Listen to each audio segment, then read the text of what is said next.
Hello, good afternoon, everyone. Hi, welcome back to our first teaching reading training series with Atlas. It's very nice to see you again. Today, how are you, everyone? How are you, Miss and Mister?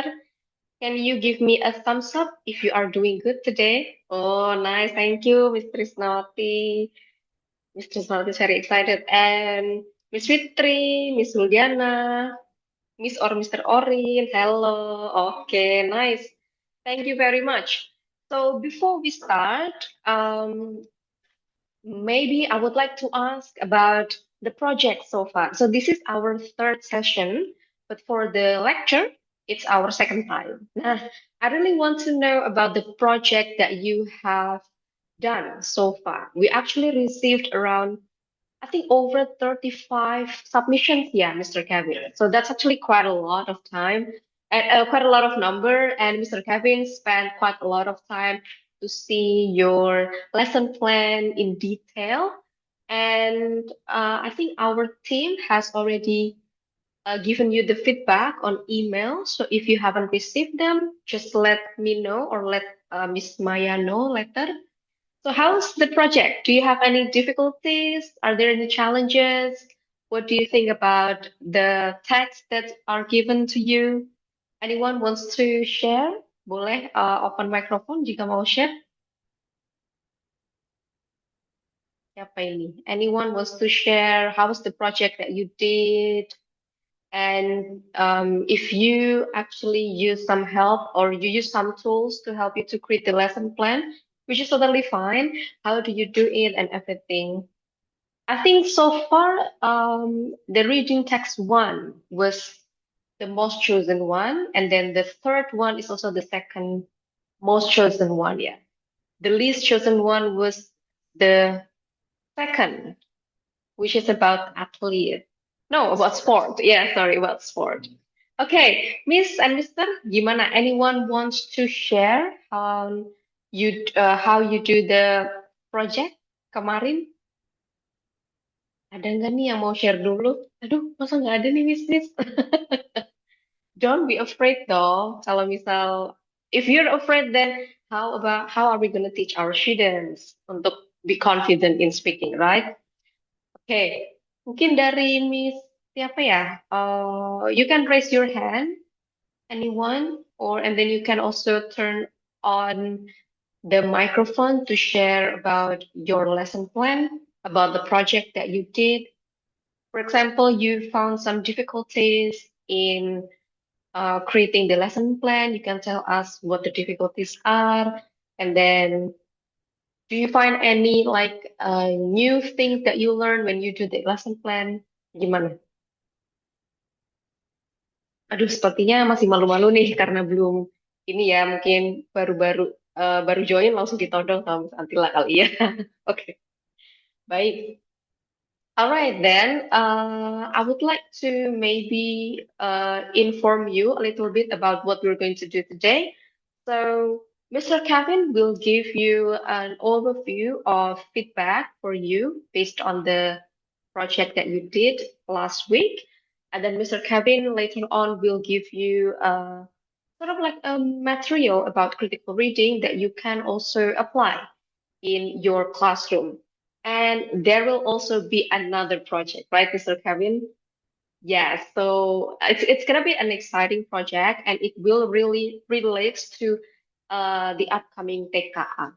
Okay, without further ado, I'm going to give the time to Mr. Kevin. Okay, are you ready, Mr. Kevin? Yes. Right. Thank you so much, Miss Antilla. So, how is it going, everybody? All good so far? Good from Miss Three. Very, very nice. Good to see almost everybody again. I think this is like half of what we had last time, right? Oh yeah, there are still people coming, don't worry. Okay, well, so I would just like to say thank you for attending our it's supposed to be our third session, right? Basically, like we had our first webinar, and then we had the project. Now this is like another lecture or webinar session, and then the last one will be another project. I will tell you what it is at the very end. And before we start, I would like to maybe just review a little bit of like what you did and how you performed. I think like most of you have already received the file from Miss Maya. She has already sent it to you. So please, if you haven't seen it, please check it yourself. There's gonna be like my feedback there and what I'm suggesting and so on. But overall, I want to check my notes first. So I have my notes on you guys here. So first, I think like a really, really good job on identifying the type of text. So I see there is a little bit of confusion over like text one and text three because like both of them can have like multiple genres, but we'll talk about it. But most of you got it right, so you don't have to worry about them. And something I want to mention as well is like regardless of whether you got the type of text correctly or the genre as accurately as possible, you actually managed to identify the text really well and to identify what type of questions would be asked and how to answer them. So at least that's really, really good job on your part. So in real life situation, this is the same when you are teaching your students, right? So maybe when you are asking your students, Miss, so I think this is a descriptive text, but according to you, this is more a recount text. But both of them are somehow correct, right? Because like we're talking about maybe this story that happened in the past, but it's also very descriptive. It has a lot of adjectives. It has a lot of descriptive words. So it's really not like a right or wrong answer here. So, but it's more about like whether we can actually answer the questions according to this type of text, right? But at the end of the day, you find that your students can handle the questions correctly. There's no issue with that. So that's the most important thing. And I think that's a similar situation to what we have here. It's not about like whether it's right or wrong, but it's how to do it.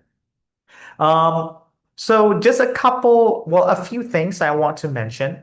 The first one, I think like a lot of the teachers here, you really manage well on scaffolding, staging, and really previewing the text that we covered last time. We talked about the pasta method, right?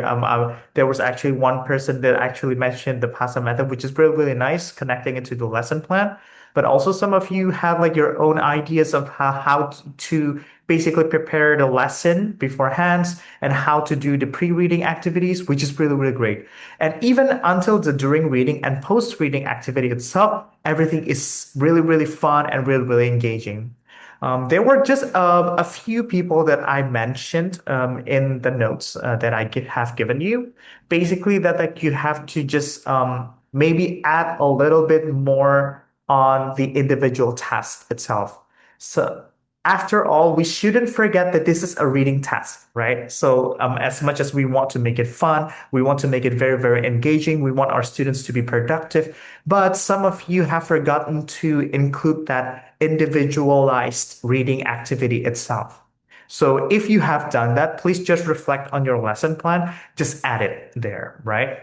Because one of the things that your students will be required to do when they are doing the TKA in the future or any sort of reading task, whether we're talking about IELTS, TOEFL, or whatever it is, they will be facing the text alone, right? They won't be together with you or with their friends or doing it together as a whole class. They will be by themselves. So you shouldn't forget that to train them to do that. So basically, a reading type of activity also requires them to be on their own, to be reading on their own, to be given time to process things themselves first. So don't forget to do that. As much as we want it to be like, well, I know it could be very awkward when we're giving them too much silence, when they're not really doing anything but just reading on their own. But that's actually part of the process. So we shouldn't forget that. As much as that's very uncomfortable to most of your students, but they need to be used to that because this is a reading type of activity.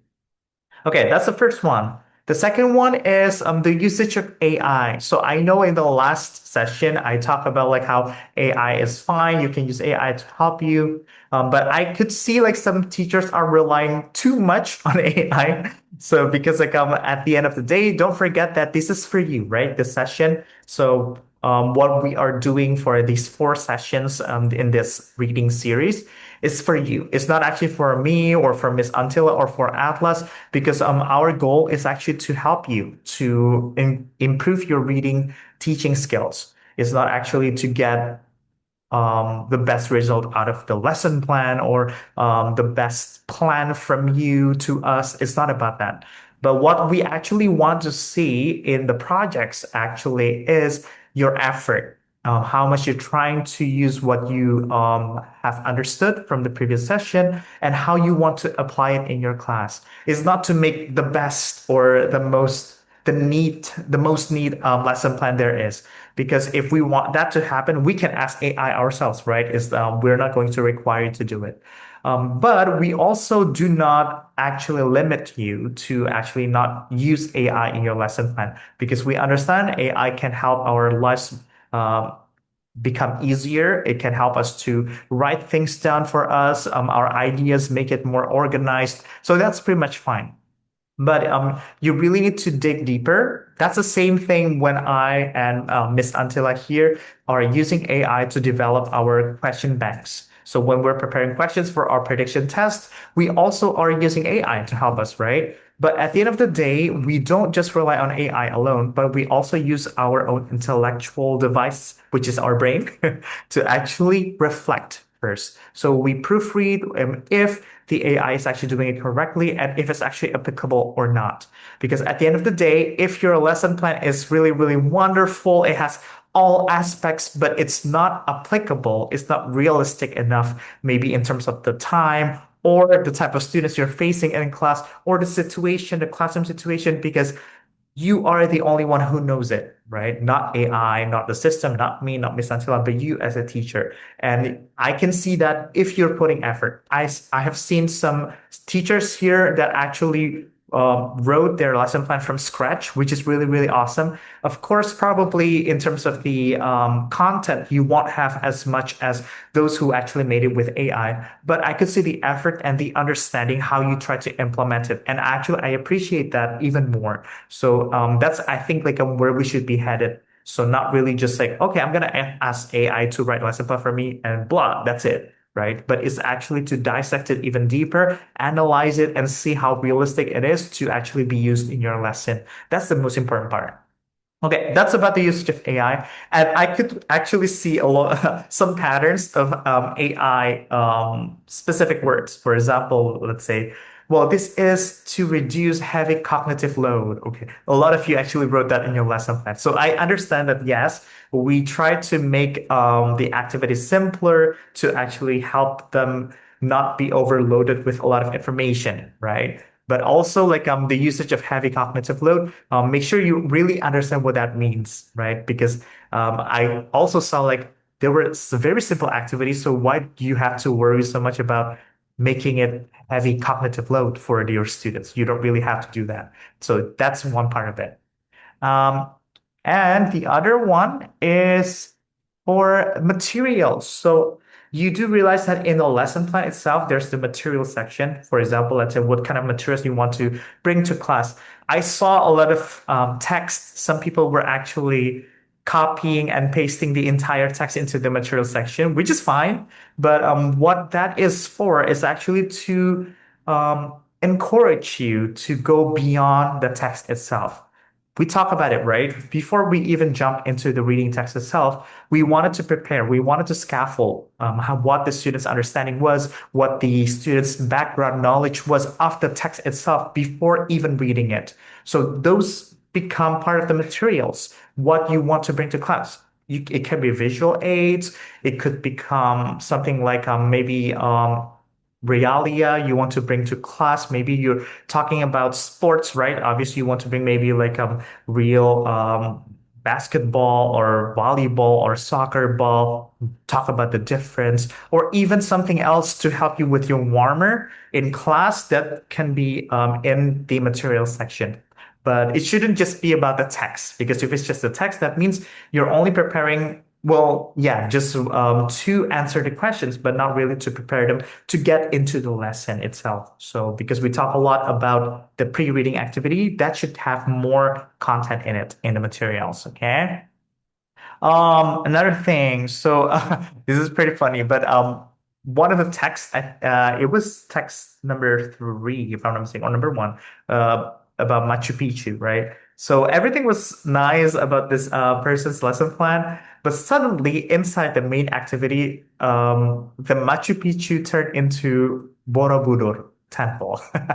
So I'm not sure what's going on there. Maybe like you were sleeping when you were doing it or what, but just please make sure that it's still about the same content, right? So you're not really changing the story in the middle of the activity. That's just some funny incident, I would say. And another thing, two more things for me. So this is about helping struggling students. So about differentiation. So I ask questions in the Google form, right? And some of you actually mentioned it in the lesson plan, which is good. Which I think you should do that if you're writing your own lesson plan. You need to differentiate.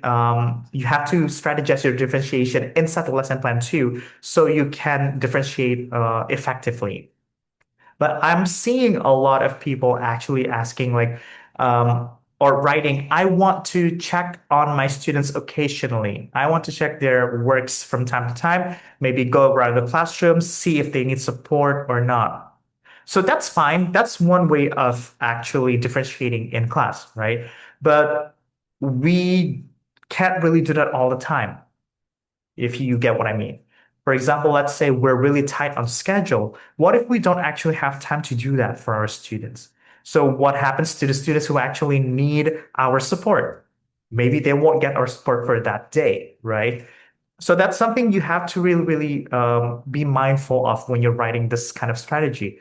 Because if that's your only strategy for differentiation, that means it is sometimes not viable, it's sometimes not applicable. So why you're writing it in the first place? That's something that you need to consider. So my suggestion for that kind of thing, I wrote it to the feedback as well, is basically you want to also talk about like adapting materials.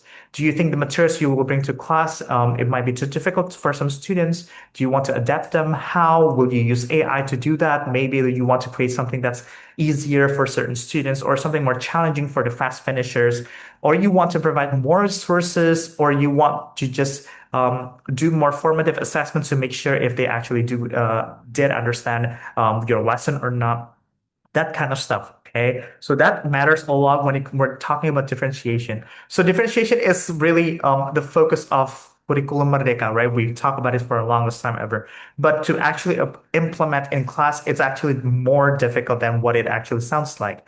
And for me, I think like the only way to do that is to really understand like what your students truly need, and that is beyond just supporting them individually. It could be like your overall approach inside the classroom, how you want to group them, pair them, divide the work, adapt the work. That kind of thing. Right? To basically provide enough support for every student that you have in your class. And that can be in terms of different things, right? We can differentiate in terms of the capability, in terms of the content, of their preferences, interests, hobbies. There's so many different things you can differentiate. So it's not just about one material and you differentiate it to many different things. It could be a lot of things. But it's really important that you consider that before you actually go to class. All right. Last but not least, this is a lot of you actually wrote this in terms of potential problem and solution. So the potential problem, the number one potential problem for most of the teachers here is vocabulary. So you talk about how vocabulary, maybe there are some words we don't know what like camelidae is. It's basically a group of camels, right? So like that kind of stuff. Maybe the students don't know what that is, right? Or maybe they don't know certain definition in the text itself. So what do you want to do? So I want to pre-teach it, Mr. Kevin. I want to teach them that these are the words that they probably don't know of before they read. So when they read, they know what it is. Okay, so that is good. That is helpful. But we need to also understand that that might not be the only way for you to teach vocabulary.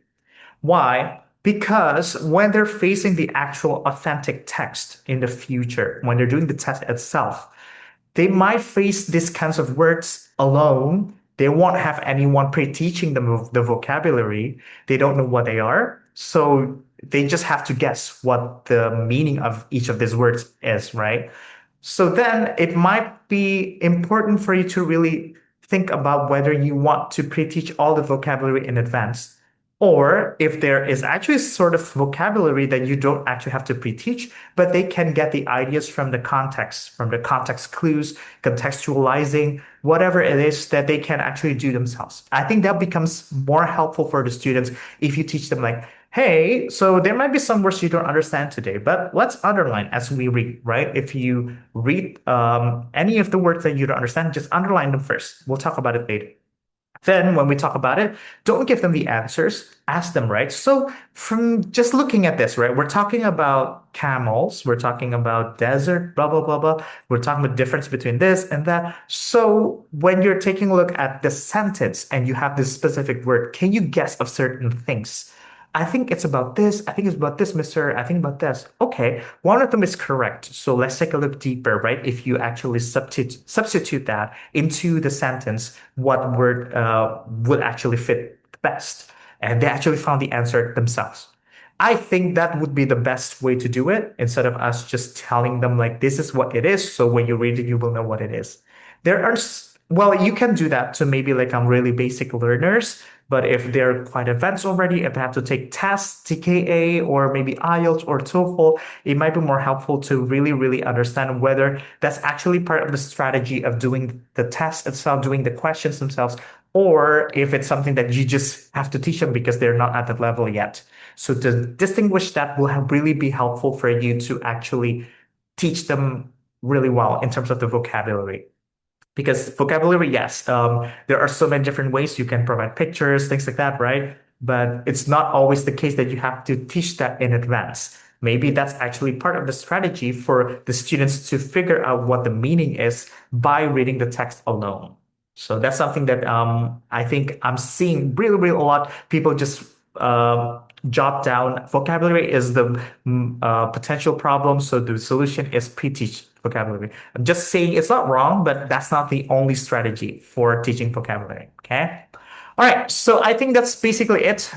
Enough blabbering, but I think like a lot of good things from the projects. I really enjoyed like reading the projects, but yeah, just if you can reduce maybe the AI a little bit, into more of your own perception, into like how you want to apply it in class, that will be even better. Especially at least for sessions like this, where it's actually for you more than it is for us, right? Maybe for your class, if you don't have any much time, you want to be quick, as long as you have it in your head, that's fine, right? But if it's for your own progress, for you to improve yourselves, then I think it's worth to spend more time on it.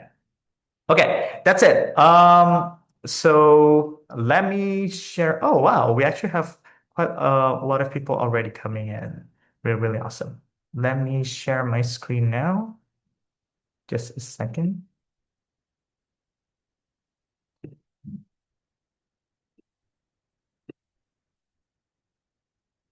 All right. So today's session will be pretty heavy, right? Because we're really focused on TKA. I will really dissect every single thing today. So if you are feeling tired, sleepy, please grab your coffee right now.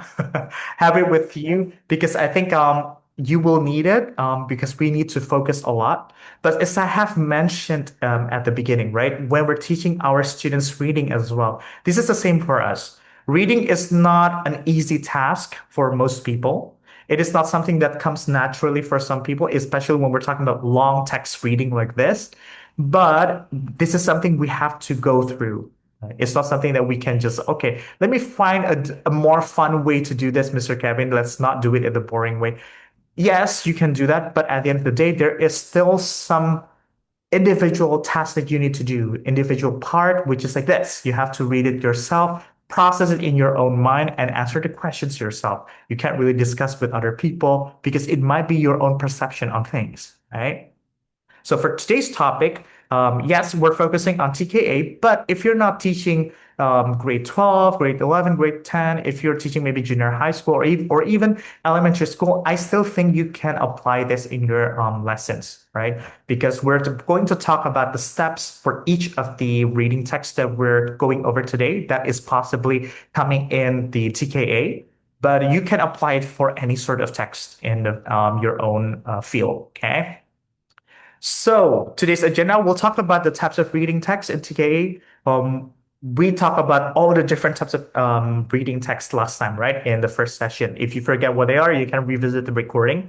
But today we'll focus on these five things: descriptive, recount, narrative, procedure, and analytical exposition. Just those five, because I think we really need to dig deeper into each of these texts and to really, really know how to strategize on teaching them in class. But as I am teaching you how to answer it, this is the same way as what you want to do to your students. You need to make sure that you are comfortable enough in answering the questions yourself before you teach it to your students. This is the same for me. So it doesn't come natural to me when I had to do it. You can ask Miss Antilla. I had to spend some time to actually process of some of the text itself and to really, really see like how can I strategize this so that when I teach this to all of you here, that it makes sense, the steps that I'm going through, so that you can use it when you're teaching your students later on. It's the same thing. So I think whatever it is that you're going to teach your students later, make sure that you do it first and you understand how to do it yourself first. So when you're teaching it to the students, it becomes more relevant. We're talking about relevancy, right? Since the two meetings ago, we talk about like how we need to relate every single thing, especially new information, to existing knowledge of the students, because that's how we scaffold, right? How we connect from new old ideas to new ideas. So there are actually no such thing as like I'm going to teach you something that you haven't known before. This is something completely new. That's not the way it is, right? When it comes to reading, it's actually something they actually already knew, but we're teaching them something in relation to it that might be uh, newer. But at the end of the day, it's actually connecting the dots that they have already known. Then we also talk about the competencies and competencies. So these are actually more in terms of like what we're expecting the students to get from actually being able to answer questions in this TKA exam. So at the end of the day, what I want you to get as well is that you understand. Because most of the time, especially us, this is our culture in Indonesia, right? We tend to be given certain mandatory things like you have to do this, you have to do this, and just teach it to your students. And then we do it, but we don't actually know the reason. We don't actually know why they have to do it. So understanding this will help you to actually make it more relevant too for your students. Then we'll talk about the question types in TKA and how to answer each one of them. And then I'll give you the last task to complete, which is designing your own TKA text and questions. Because to me, I think the best way for someone to do something is to be able to do it yourself. So in this case, because you want your students to be able to perform well in TKA, that means you need to teach them really good strategy. You need to be able to understand how to make it yourself. Okay, we'll talk about it later. Okay, so this is just a little bit of review from the case study, right? So last time, if somebody chose, this was the first case, text number one, right? It was about uh, Machu Picchu, the one I had told you about. And this one, it's actually more about a recount text, but some of you answered it could be descriptive, Mr. Karen, because it was pretty I would say detailed, right? Because they were talking about temperature, they're talking about what it looked like. Yeah, so that's not wrong at all. But the reason why I think this is more recount more than descriptive, even though both are right, but you can see that this is from the first person perspective, and this is less factual, it's more subjective because it's about a personal experience, right? This is about someone's writing something to someone named Nick, right? Hi, I'm sorry, I sent you from Nick to someone else. So, hi, I'm Nick. One of my hobbies is traveling, blah, blah, blah, blah, blah. So it's like telling a story. And that's what actually a recount text is, right? It's telling something that actually happened in the past according to our own experience, to our own perspective, how we perceive things. That's why it's called recount. It's almost like I always think of it like recalling my memory, what I perceived it to be when I actually was in that experience. But it's okay if you see it as a descriptive because there's nothing wrong and the question types are actually very, very similar. So it is fine. The second one, this is for the extreme sports, as Ms. Antilla has explained it. I think not a lot of people actually chose this, but this is actually more descriptive more than any of the other text. Why? Because this, if you can see it, it's more objective, right? It's not of someone's perspective. It's actually from what it is. It's fact. It's based on what paraskiing is, what kind of boarding is, ice climbing. It's not about experience. If anybody would have experience on it, they would have similar experience, if not the same as this. So that's why it's more descriptive. And it has adjectives describing each of this activity and a lot of explanation of what each of this activity actually entails. And the last but not least, this is the Walt Disney one. This is more narrative or historical, biographical. Most, I think all of you got it correctly. Um, because we have to tie it back to TKA, then this is actually usually the first text that appears, right? This is the narrative or historical. So something that is more about like a story about someone, but also it's told from a different perspective, not from ourselves. For example, I'm talking about Miss Antilla, so I want to tell a story about her legacy, and so on. So that means it becomes a narration, right? Because I'm telling a story about someone else, about not about myself. So this is the kind of story that is about Walt Disney. It's more narrative, historical, or biographical. Okay, so now let's go to something that I think most of you are very familiar with. This is about the TKA itself. I'm not going to read each one of them because I think you can read it from the website of this is the government website. You can search it yourself. You can take a screenshot and really understand it yourself. But this is just about what the overview of the texts that you will be facing in the TKA exam, right? For example, it's based on CFR. So I have mentioned this last previously as well, right? That's we have to know what CFR is. There's no excuse for us not knowing about CFR anymore because it's a standard that's being used not just in Indonesia but also in the world. But our government has recently been paying attention too much, so much on it, so that we have to know what it is. This is again to review. It's about the Common European Framework Reference for Languages, not just for English, but in this particular scenario, it's actually for English because we're talking about English language. So then it's based on CFR with the level of B1. So if you are going to use AI or you're looking for authentic resources in the future, then you must know that this is the type of keyword that you're using for B1 level. So don't provide something that's easier than B1 or harder than B1. You want your students to get used to the B1 level. So the length is about 250 to 350 words and using highly frequency words. And there's also like structures of simple but also complex. So not all complex, right? Even though when it seems like this is the final test for someone who graduates from school, but it doesn't mean like everything is extra complicated. It's not, right? Because you can see later on that the text is not too complicated. In my opinion, like the text is actually pretty general, pretty simple, but the questions are actually trickier. So that's where you actually want to spend time more on. But the text itself, you don't really need to worry as much.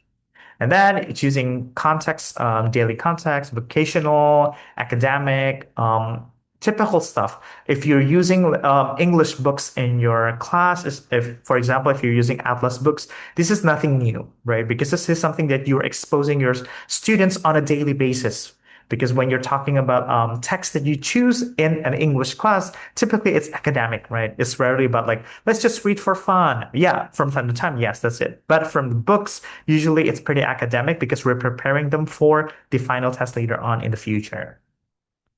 So that's the general idea, right? About the text itself. So at least if we have zero clue what the TKA is expecting the students to do, at least we have this idea like the text will be about this. It won't be too long, it won't be too short, but it's exactly this with the CFR level of B1. And so you have that idea. Okay, I have this mindset that this is the kind of reading text that will be asked in the test itself.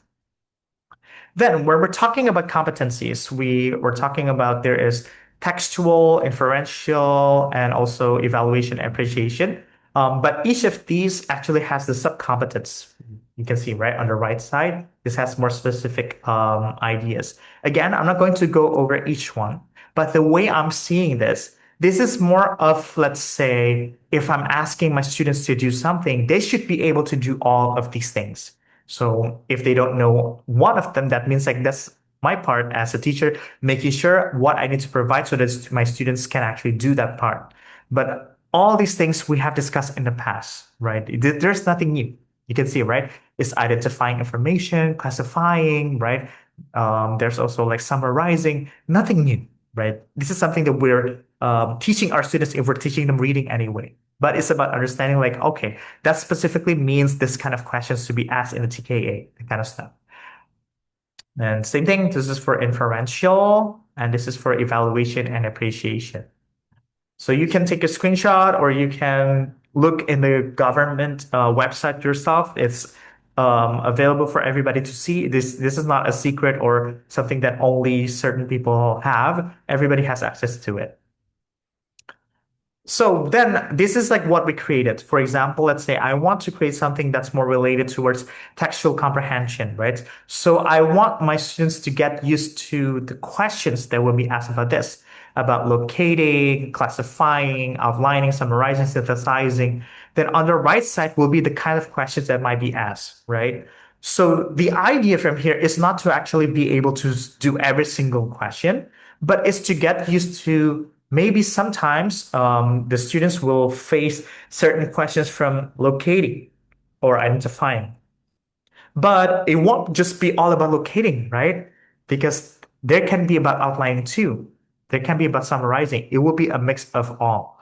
So that's what I want to teach my students, that when you're facing reading text in TKA, it's rarely about just one of these alone. So don't expect like every single question will be from locating or identifying.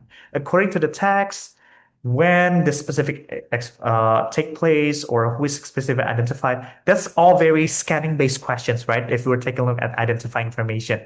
So that's why I don't want to just teach my students, you just need to know how to scan because most of the questions will be about scanning. So then you need to do this for this type of text. That's rarely the case for any type of text from narrative, descriptive, also on until the five different texts there can be a combination of all these questions. So not just one or the other. So if your students, for example, are very, very comfortable with, let's say, scanning, but they're not comfortable with, let's say, summarizing, which requires maybe something that's more general.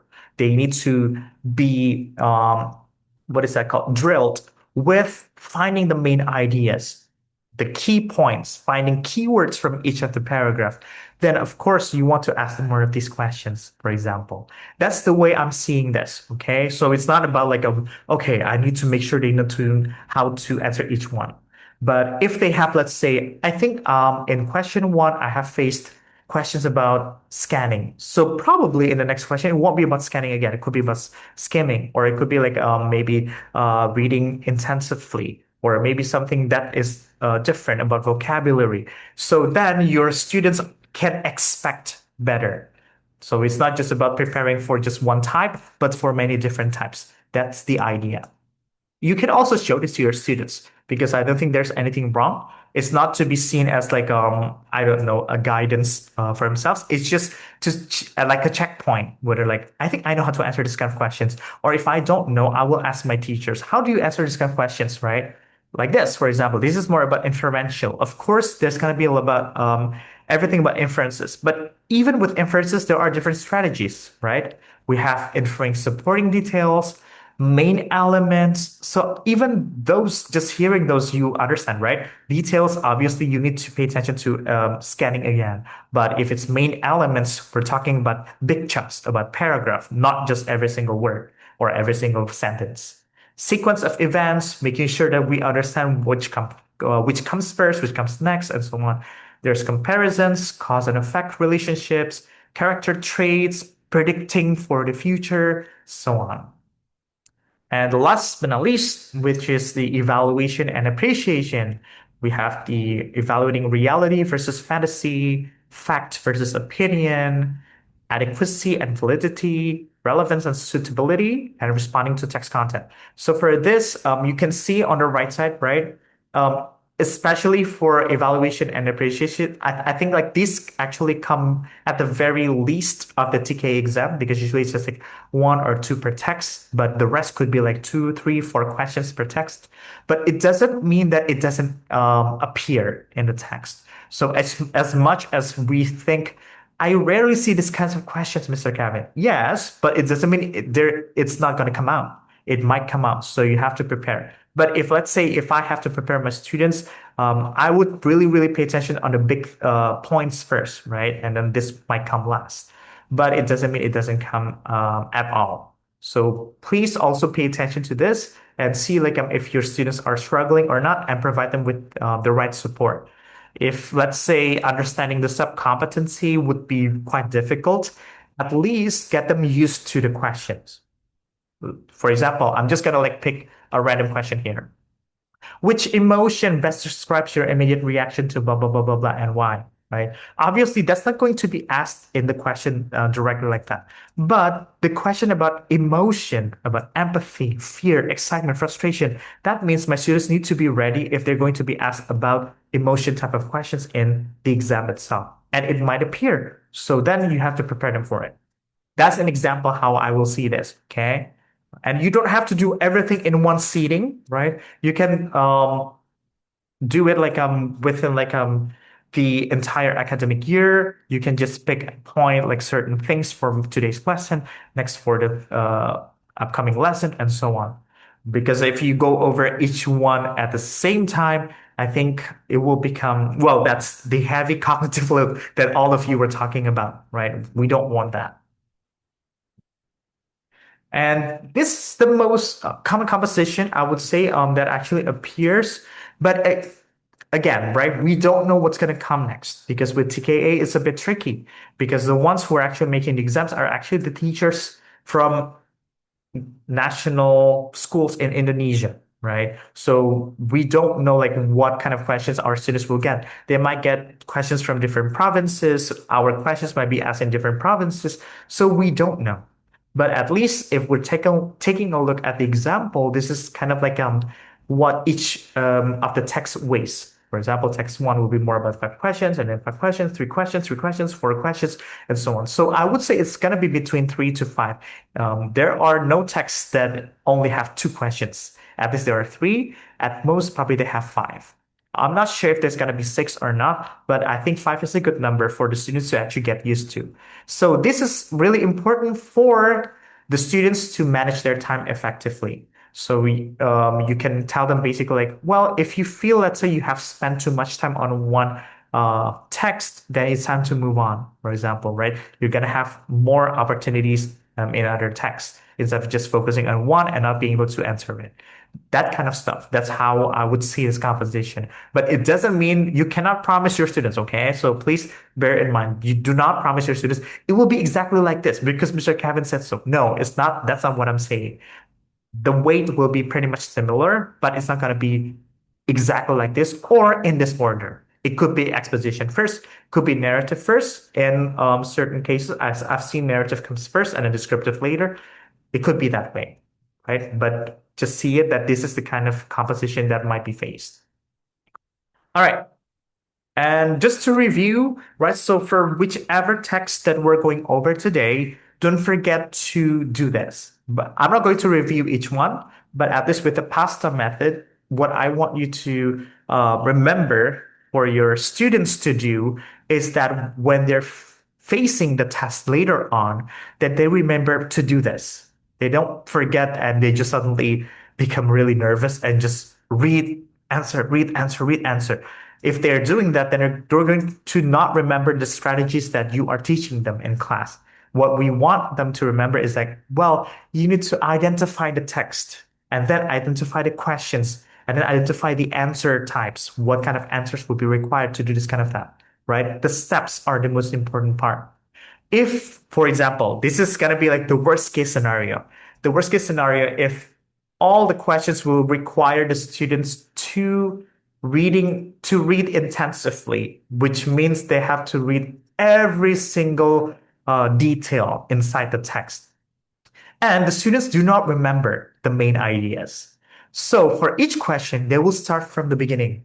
again, right? They went to at the top, blah, blah, blah, blah, blah, blah, blah. And then paragraph two, three, four. There are four paragraphs. And then the next question, they don't remember the main ideas again. They don't even take notes or whatever it is. So they start again from the beginning. So you see what I'm doing with this, right? Uh, that means they're going to lose time by repeating things over and over and over and over again. And that's not what we want. What we want is students know the strategy. Oh, okay, this is requiring me to find detailed information about the certain main idea, which I can find in paragraph three. I'm going to read intensively there. I'm not going to read the other paragraphs because I don't need it for this kind of question. That way, the students have saved enough time for themselves and they can strategize well. So I would say like the pasta method is kind of like the preparation before going to the war, right? If you're going to a war, you don't want to just come and not know who your enemies are, right? Obviously, you need strategies, you need to prepare in advance, you need to have a line of defense and how to offend and so on. So it's the same thing. When the students are coming, they are doing the TKA test, you don't want them to just sit there and accept their fate and that's it. You want them to be like on their feet, be ready. I'm going to strategize. I need to know what kind of text it is, blah, blah, blah, blah, blah, blah. So that's kind of what we're training them to do. It's no longer just about reading, answering, but about strategizing. This is about active reading, right? Knowing what's going to be asked, what potential questions, and answer it correctly according to the strategy. That's the main idea of this pasta method. Okay. All right. And just during reading, we talk about it, so I'm not going to go over it. But again, it's also supposed to be interactive. Same thing, right? What we're doing in the test, but it doesn't mean interacting in a way that we're going to talk to someone about it. But when we are reading the text, we are activating our brain. We're telling ourselves, I might be asked this kind of question. So this is a good idea for me to remember that this information is important. There's this keyword from this paragraph. There's that keyword from this paragraph. Or when I'm doing the questions later on, I can refer to it really, really quickly, for example. And like over the time of doing it over and over again, we will get the idea. Especially, for example, when we're talking about vocabulary. Usually, if there's going to be any vocabulary-based questions, maybe it's one, two, or three difficult words in one passage or one text. So it's not going to be like every single word will be difficult, so we don't know what it is. So by expecting that, when we're faced with the type of text, we know like, oh, there's this specific word that I think I've never even seen in my life. I'm probably gonna be asked about it. So it's a good idea that you start finding the context clues around it. So when you are reading the questions later, you will know how to answer it. So that's the during reading part to make it active, and it's not just accepting information, but actually be interactive with it. Okay, so this is a review from last time, if you remember, right? About identifying narrative text. So it's basically a piece of writing that tells a story. The primary purpose is to entertain, to capture the reader's imagination, teach a life lesson through a sequence of connected events. So let's say if this is the first time for you to go over narrative text, you might want to go over this with your students so your students get the ideas of what it looks like. But if they have already become very accustomed to it, they know exactly what it looks like, what to expect from what it looks like, then you don't have to go over it again. That means your students already have a good idea what they will face with this kind of text in the future. So what you want to do is, so you want to, oh, there you go. This. So when they are being faced with the text later on, you want to go over each of the main ideas first, especially with narrative text. This is especially important. Why? Because you need to know the reason why someone who wrote this text or this article or whatever it is divide things in paragraphs. If I were to ask myself, I want to write a story maybe about what I did last weekend, maybe. Or maybe not me, because this is narrative. I'm gonna be about Miss Antila. So she told me that she went to Block M and so on. So how do I want to divide it? First, I will talk about who Miss Antila is, right? Miss Antila is blah, blah, blah, blah, blah. And in the second paragraph, then I will lay out last week she went to blah, blah, blah, blah. And after that, maybe some dilemma that she faced. Should I buy cheap mall or something else, right? So then after that, something else, something else. So I have that in the back of my mind, right? I want to divide things into different chunks. And that's exactly what this entire text is about. It's not just like I'm just gonna write what flows in mind. That's not what the paragraphs are about. If you see, everything is actually planned out really, really nicely and it's in an organized way. So your job is to make sure that the students are seeing that too. When they're seeing a long narrative text, it's not just, it's a long text and it's in English. I don't know what to do with it, right? So they already start seeing, oh, it's broken down into 5 paragraphs. I need to know exactly what each of these paragraphs is like, what it is about. So I have some sort of ideas if I need to look for information about it later. For example, the first one, um, I think I will give you maybe 1 minute just to skim through, right? So I have given you the answer there of the main idea, but I want this 1 minute for you just to read the text.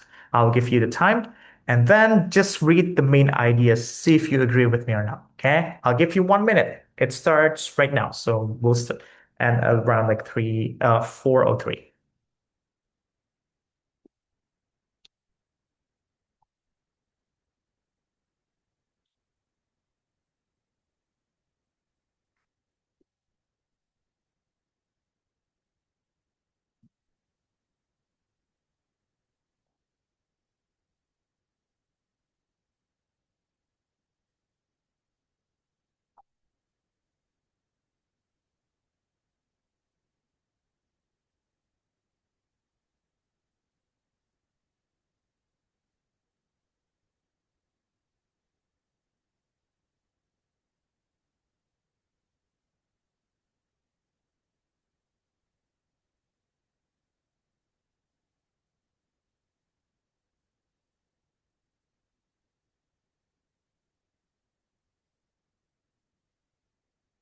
Okay, I think that's roughly about 1 minute.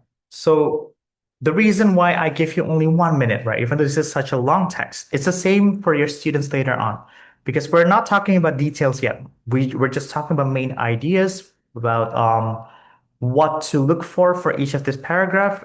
So there's no need for us to spend more than 1 minute to get the idea. If your students are still facing difficulties about finding the main ideas, that means there is another thing that you have to go over outside of the lesson, not within the lesson, because that means they might be struggling with this level of text. This might be too difficult, right? And that's when you want to adapt the task. Yes, later on in the future, we cannot do that in a task, Mr. Kevin. Yeah, but for them to get used to the strategy, they need something they can work with. If you keep giving them just this and not supporting them with anything, it will be very difficult for them to process, right? So provide them with what they can at the moment first, then gradually increase the difficulty later on. But the strategy needs to be taught from early on so that they know how to do it strategically, not just in terms of comprehension. So from here, what I can tell, if somebody asks me, Mr. Kevin, what is the narrative text about, right? Or if I'm asking my students, what I'm expecting them to tell me is the very, very brief idea. This is about a boy who actually found this bottle, and the bottle actually contained information about someone who actually needed help, and that person actually was rescued at the end. That's it, right? If somebody asks me what it is. And you can tell if your students get it or not if they can actually do it like what I did. So when you're asking about main ideas, you want them to be using their own words to explain. Tell me what the story is about in 1 sentence, 2 sentences, 3 sentences. It's up to you, but in your own words, very briefly. Then they should be able to do that. Then we're talking about, we're getting deeper into each of the paragraphs. What is paragraph 1 about? Looking at it, it's more about an information about The boy, his name is Thomas, and then there's like also his father, who's also a fisherman, right? Then what about the second paragraph? Well, it was rainy, but suddenly the boy found a bottle. And then what happened? The third paragraph, inside the bottle, there was a message about a French sailor who actually was gone, who needed help. Okay. Then after that, what happened? After that, they actually rescued the sailor. And then after that, what happened? Then the boy became famous and became someone who was known as the boy who found the message from the sea. That's it. So that's, if we're talking about main ideas, that's the way it is. We're not talking about like, so paragraph one about a boy named Thomas living in small fishing village. The father is a fisherman. If that's the case, you're only reading it again. You're repeating, but not really summarizing it in your own words. So, what you want to do, especially with a narrative text, you want to be able to do it first, like that, right? In your own words, you can paraphrase it. You can use the exact same words that as they are in the text. It doesn't matter because the main idea is the most important part, not about your phrasing. It's a different story. Okay, we're not talking about reported speech. If we're talking about reported speech, yes, maybe you need to turn it into another form of text where paraphrasing is important, that kind of stuff. But now we're just talking about main ideas. So let's not get too deep into it. Just get what you get from it. Just let me know. That's what you want them to do. Okay. Then, from all these things, you want the students to anticipate. So, guys, basically, when you're faced with narrative text, you have figured out the main idea, right? You know what exactly like what each one is about, and you have some sort of stories in your head already. So these kinds of questions might be asked in narrative text. For example, where and when does the story take place? Because it's about the story, right? How did Thomas usually help his father with his work? What made Thomas go outside to the beach during the storm? What did Thomas find trapped between the stones? Why did Thomas take the note to his teacher, Mr. Howard? Who wrote the message inside the bottle? And so on, right? There's like 10 questions, if I'm mistaken. There you go. So then, Mr. Kevin, how should I teach this? How should I do this if your students are asking?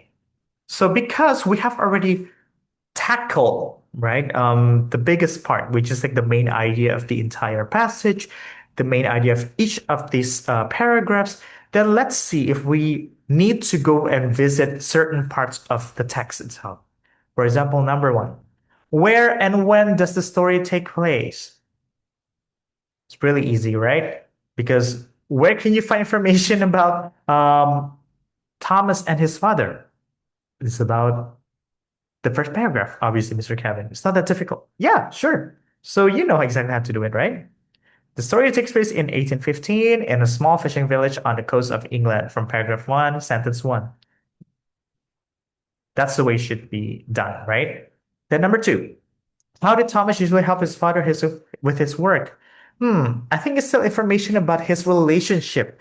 I don't think I need to move to another paragraph. I can still stay there, right? Can I find it there in the first paragraph? Yeah, it's in the second sentence. He helped his father repair fishing nets and clean the boats. Number 3, what made Thomas go outside to the beach during the storm? Storm, keywords, rain. When does the rain happen? Second paragraph. Okay, right? So if you need to read it again, if you forget, just read the second paragraph. Don't read first, don't read third, don't read fourth, fifth. You're not going to find the answer there, right? So he couldn't sleep because of the storm and saw something shining near the rocks outside his window. What did Thomas find trapped between the stones? It's still about finding the bottles, right? So that means still in the same paragraph. He found a small glass bottle containing a piece of paper sealed with wax. Why did Thomas take the note to his teacher, Mr. Howard? So this is more, we're getting towards the message of the bottle itself, right? That means this is the next paragraph. We should move to the next paragraph. Then the answer is note was written in French, and Mr. Howard was able to read French. This is from the third paragraph, first sentence. Let's keep going this way, right? Who wrote the message inside the bottle and why did he write it? So it's about the French sailor, obviously, because we already knew it from the main idea, right? Why did he write it? So we need to read deeper inside the paragraph itself. Then we can find the information. It was written by a French sailor who escaped a sea battle during the Napoleonic Wars after his ship sank. He wrote it hoping someone would find it and inform his family he was alive. From paragraph 3, sentences 3 and 4. Number 7, what action did Thomas and Mr. Howard take after reading the note? Still, right, about the message. So that means we can find it. They sent the translated note to the local authorities.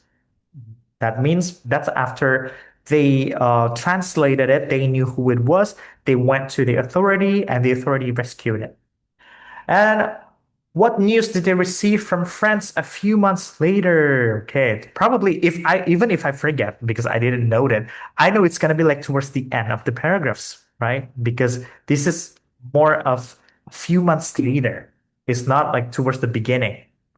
So they received a letter stating that the sailor had been rescued and had returned home safely, blah, blah.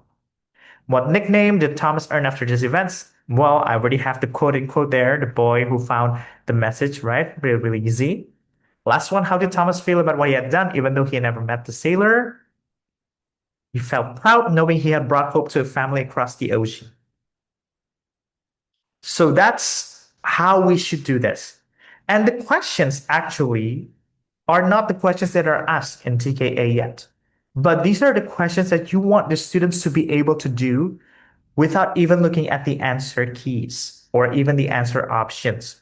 So regardless of, let's say, it's gonna be a multiple choice, a single choice, or a category classifying things, they should be able to work this out themselves. And what we're training them to do is don't give them the option. Train them to figure out where to find this information. Question number 1, asking about this, where you find information from the text. Can you find it somewhere else or blah, blah, blah, blah, blah? That's the kind of thing. That's a strategy you should be using, right? It's no longer about question number 4. What did Thomas find sharp between the stones? I forgot. Let me read from the beginning again. In 1815, a boy named Thomas. A lot of times students lose time just because they forget where things are. They need to go over and over and over again. And that's not what you want. Because once someone goes back to the beginning until the end again, they will lose the focus. They even sometimes forget what the question was asking for. Then they revisit the question, then they read it again. That's usually what happens. Okay? Right. So let's say you have done that and the students finally, yay, I know how to do it. Let's see what the TKA is actually asking me to do. I want to see the real deal now. So this is the same thing. First TKA question.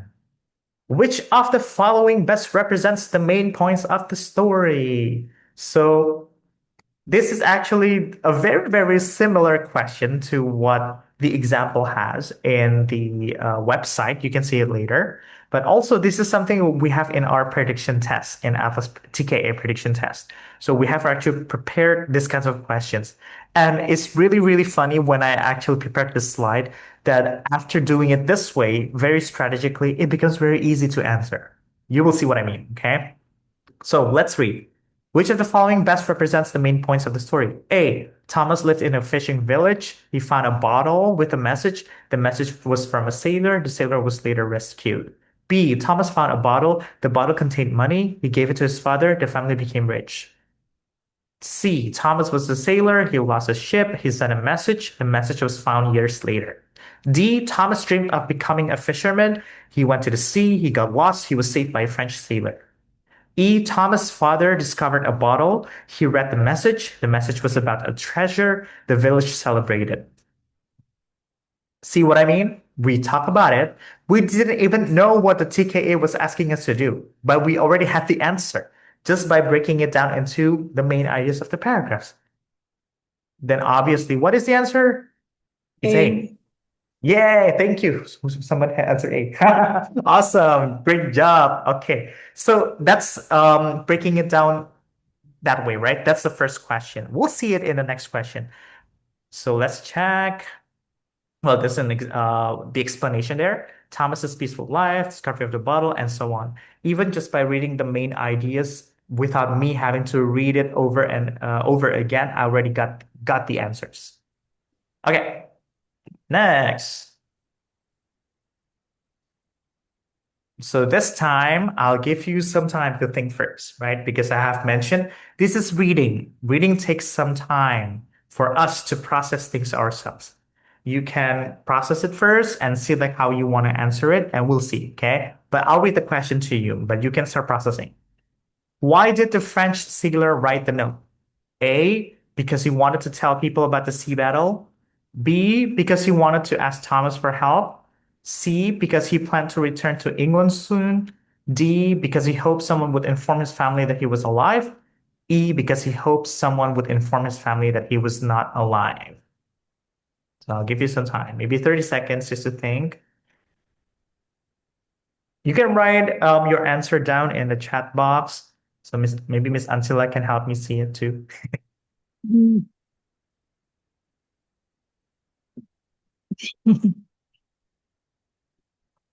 Yeah. I think somebody has already found the answer.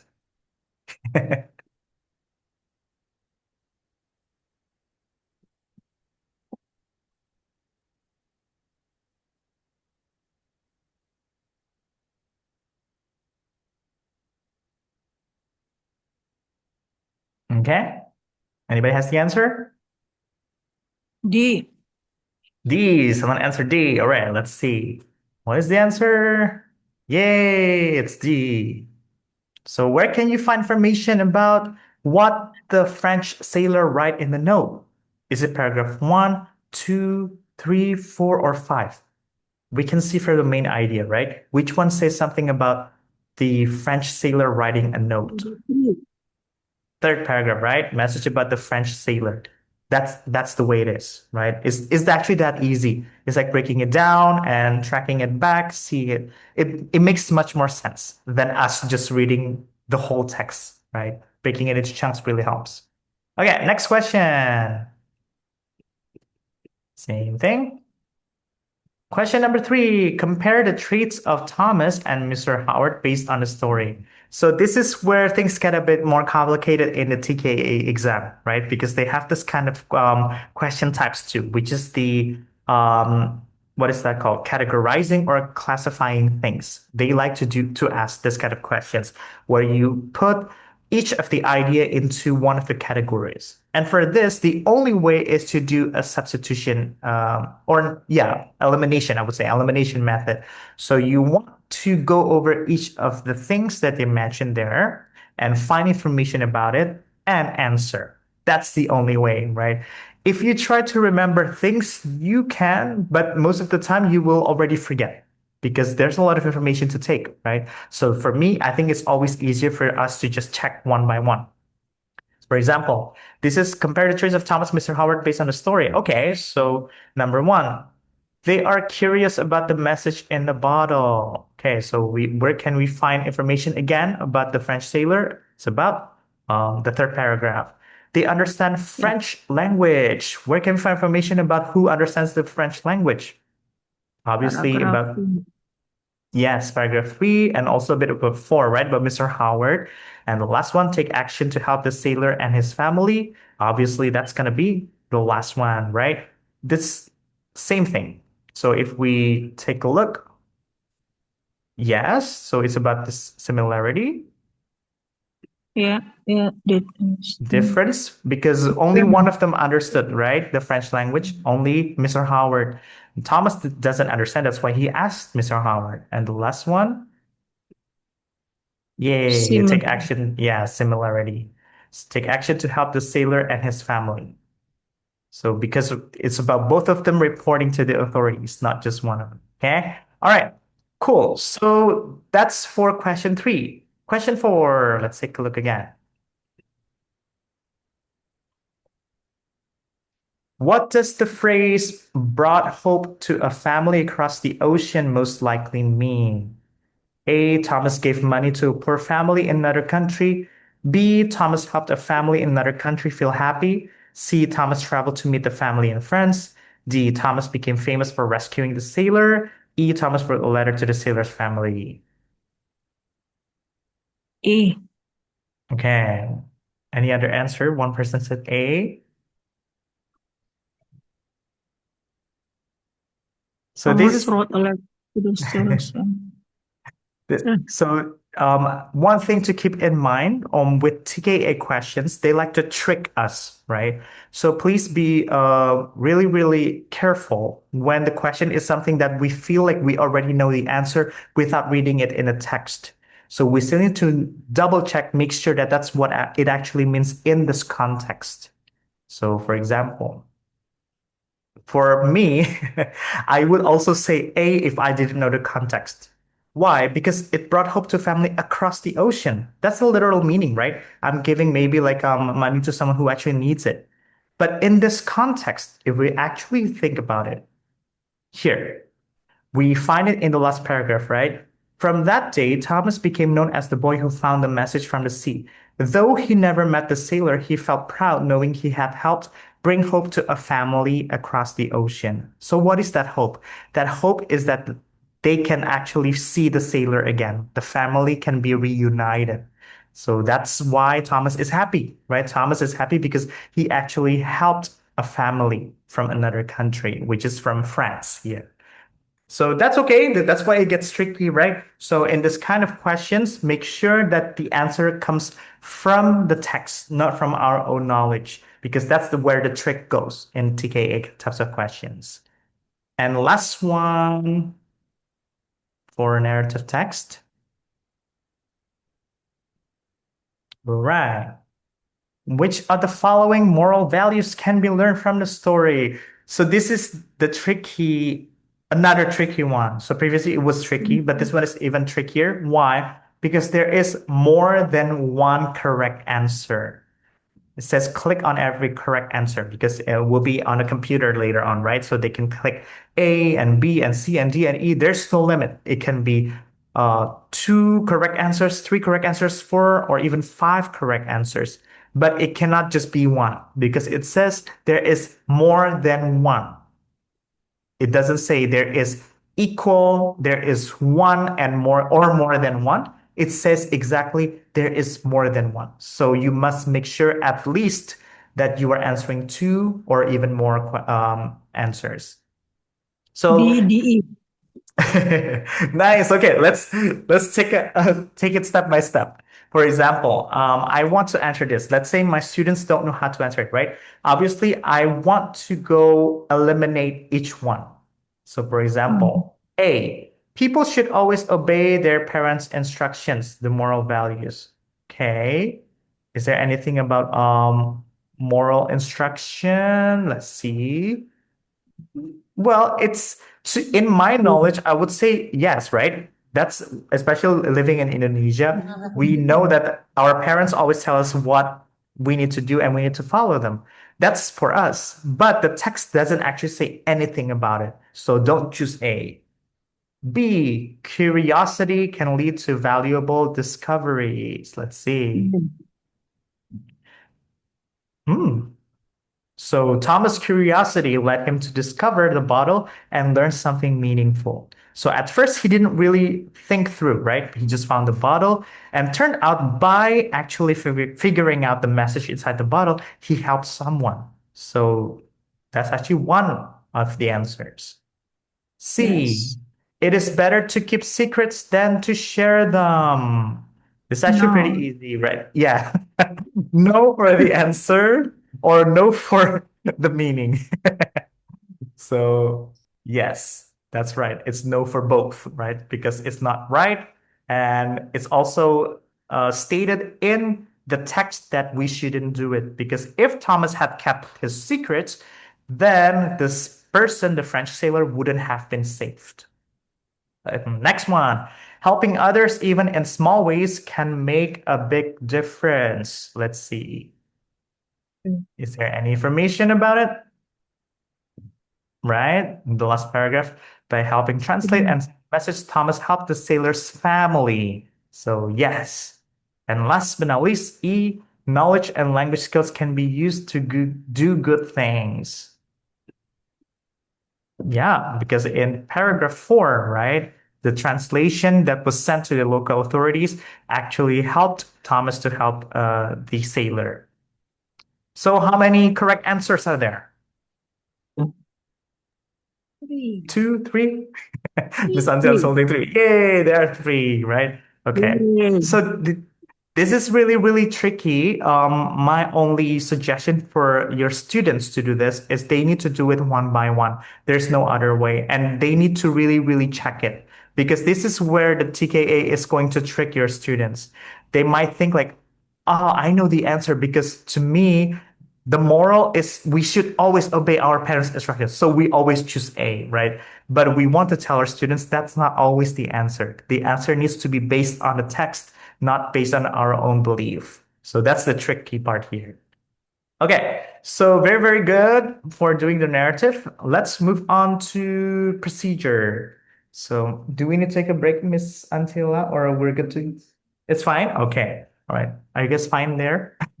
Okay, let me know if you're tired. Okay. We only have five texts, so don't worry. It's not gonna be too long. So for procedure, again, so you want to tell your students, right, what a procedure text is and to identify what it looks like. To me, I think the procedural text is very, very easy to identify because of how short it is and how I would say bulleted points it is. It's really, really easy to see. Once you see it, then you know like, oh, this is a procedure type of text because it's very straightforward. Usually it's imperative, it's in the second person narrative, telling people what to do. So it's not really that difficult. But what kind of questions might be asked from it might be something that we need to really talk about, right? So this is an example of the text that is asked in a TKA exam, right? This is how to prepare for a successful online presentation. Maybe let's just read first. I'll give you time. 1 minute to read this.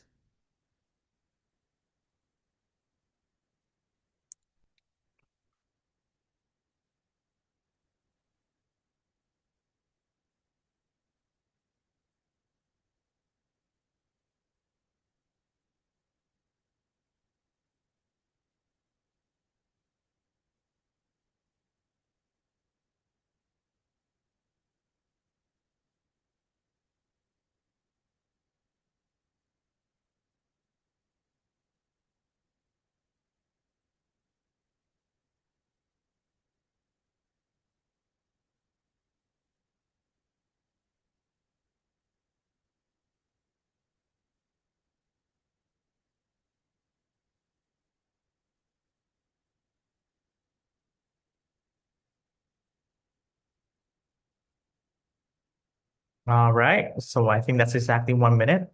So let's just do exactly what it was before, right? Like this.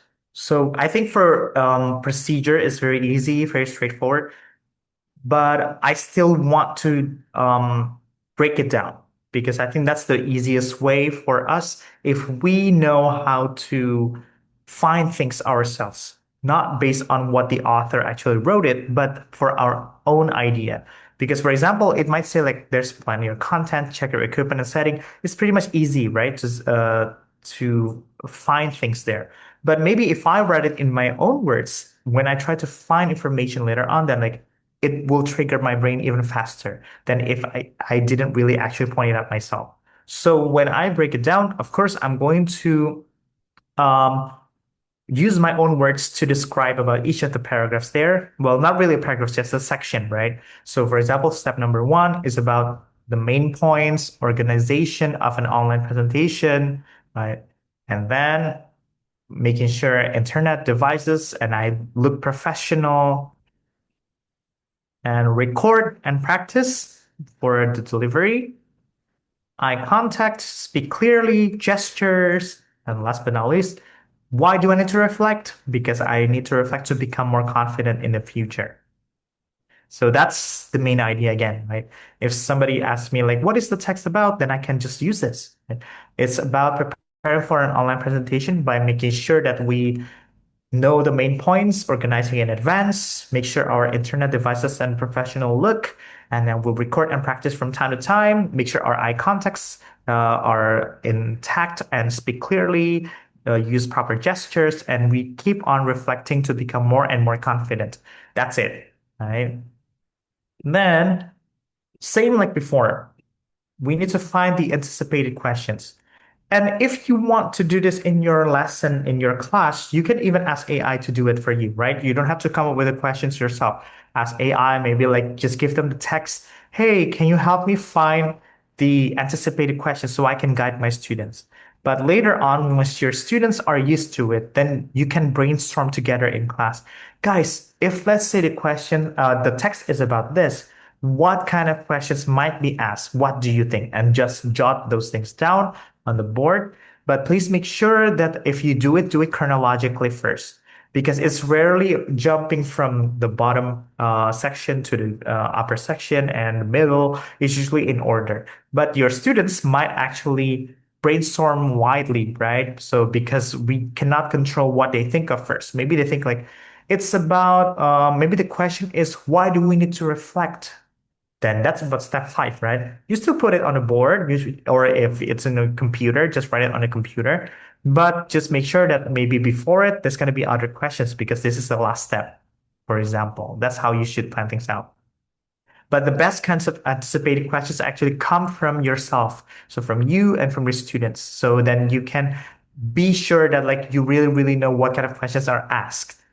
So, for example, these are the anticipated questions. What is the recommended structure for organizing your content? Where can I find things about organization? This is about the step number 1, obviously, right? Divide your content to 3 parts: introduction, body, and conclusion. That easy, right? Why should you use short notes or slides when planning your message? Where can I find short notes? Oh, still in this first paragraph, right? So this is about supporting ideas, keeping my message focused, right? And what 3 items should you test before starting presentation? I already see in step 2, right? There's internet, devices, and my professional look, tidy background.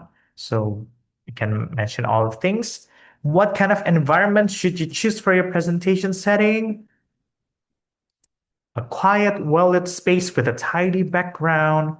How does wearing a neat and comfortable clothes help you during the presentation? It helps you look confident and professional. Why is it helpful to record yourself while practicing? To observe your voice, pace, and gestures. So this is about recording. Where can we find recording? Step 3. Everything is from step 3.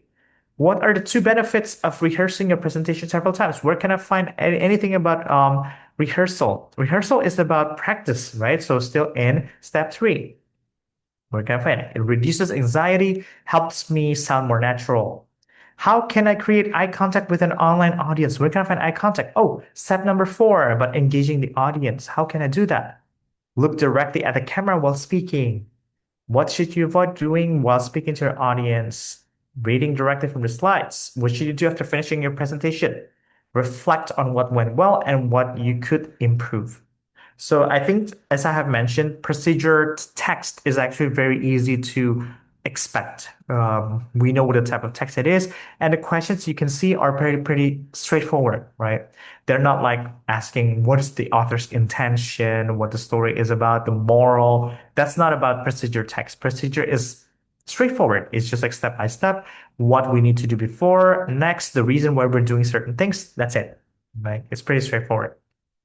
So then after that, we go to the TKA questions again. This is an example. Oh, we start from classifying question. Classify the following steps according to whether they focus more on preparation or performance in the online presentation. So where can you find things about preparation and where can you find things about performance? For me, I think like when I'm talking about preparation, it has to be something that we do before we start the actually doing the presentation, right? And for me, when I see that, oh, okay, so that's about step number 1, number 2, and number 3, because practicing comes before doing it, right? But when we're talking about step 4 and step 5, that's actually when we're already doing it. So that's how I can actually distinguish. Even though this is not like a paragraph or like a story, but I can still see, right, how I can classify, how I can categorize what actually goes before or during the presentation. It's the same when you're doing the reading, right? Which one you do before the reading text or when you're actually doing the reading itself. Same strategy. So number 1, Action. Checking your microphone and camera before starting. Really easy, guys, right? Is it preparation or performance? Preparation. Preparation, right? Easy. Because this is from step 2. And reflecting on what went well and what could be improved after presenting. Performance. Performance. Yes, this very, very end, right? After you perform, obviously. And last one, rehearsing to reduce nervousness and sound more Preparation. natural. Preparation. Preparation. Awesome. Very, Yeah. very nice. Yeah. See, if you do it this way, it's gonna be more fun for your students too, right? So they know like how to strategize. At the very end, they can do it themselves. Let's do the next question. Ooh, okay, another tricky one. Which of the following actions best summarize the essential elements of preparing for a successful online presentation according to the text? There is more than one correct answer. Click on every correct answer. So just a checking question. Can I just answer one answer here? Can I just select one answer? Yes. More than one? No, you cannot choose one. Remember? You have to choose more than one. Yes. Yes. If you remember, if it says more than one, make sure it has more than one. It cannot just be one. If it's only Yeah. one, it would say there is one or more than one and correct answer. But if it just says more than one, it needs to be at least two. Make sure you have at least two. Okay. Two up to A, five. let's check. Is it possible five correct Yes, answers, 2 up sir? to 5. Okay. What is it? Sorry? No, it's okay. It's okay. It Never, could, never yeah, it mind. could be all. It could be all correct answers. Yeah, that's possible too. A and C. B is wrong. It's wrong. Okay. So maybe type your answers in the chat. We will see, okay, like who got it correct or not, because we have to do it step by step here together. So when you're doing it, make sure that you are checking it one by one. A, organizing your ideas clearly before presenting. So where can I find information? Step 1, 2, 3, 4, or 5. Organizing. Step 1, right? Okay, because we have main points on organization. So is it correct to say that we should organize everything clearly before presenting? Yes, Correct. right? Yes. And B, memorizing the entire script word for word. Do we have anything about memorizing? No. No? No. No. Well, Memorize, it's but sort of, right? In step 1, it says use short notes. Yeah, that's right. It's not about memorizing the script, about using short notes. So no, very, very nice. Ensuring your equipment and environment are ready. Yes. Which step? Correct. 1, 2, 3, 4, Yes. 5. Step 2. Step 2, checking your equipment and setting and make sure they're ready. Okay. D, engaging your audience actively during the presentation. Step 4. Doing to do. Step Step 4. 4. Engage your Yes. Is that correct or not? audience. Correct. Correct. Correct. All right. Very nice. Reflecting on your performance to improve next time. Yes. Step Yes. five. Yes. Step 5. Step Yeah, 5. very, very nice. Good. So how many correct answers do we have there? 4. 4. Very, very nice. Good. Okay. All right. Oops. Why is it still there? I think my slide is broken. Okay, well, that's fine. So I have already given the answer to you for question number 3. But question number 3 is about inferential question. It's about inferring, right? So in inferring, that means we need to go beyond. This is where our critical reading is actually expected to be used. Previously, when we're talking about classification, identification, explanation, that's pretty straightforward, right? We find it in the text and we figure out if it's right or not. But this, we need to take our own interpretation too, because we are inferring something that actually wasn't I would say, explicitly mentioned in the text, but we need to figure out whether it's actually true or not. So, for example, based on the steps described, what can you infer about the writer's personality? A, the writer is careless and prefers speaking without planning. Obviously not, right? Because he organizes everything, planning things in advance, checking. If anything, he's overly prepared, right? More than actually careless. B, the writer dislikes using technology. Not at all, because I know he uses slides, he uses internet devices, right? So C, the writer enjoys improvising during presentations. Well, some people enjoy improvising, but here it doesn't say anything about improvising, right? So I wouldn't Yes. say, I cannot infer that. It might be true, it might not be true, but I will not select that answer because I don't know. It doesn't say anything about that. D, the writer finds online presentations unimportant. Obviously not, right? We're talking about well-lit space with a tidy background. This is about online presentation. This whole thing is about online. It's not about offline, right? So obviously this is not right. The last one, the writer is disciplined and values preparation. Obviously, because of all the organized steps, discipline and appreciation for preparation. So that's how we see inference types of questions. So we need to go beyond what is actually stated, but we need to interpret too. We need to analyze, is this right or not? Or is this mentioned or not? If it wasn't mentioned, could it still be true? So we need to go beyond that. We need to be very, very critical.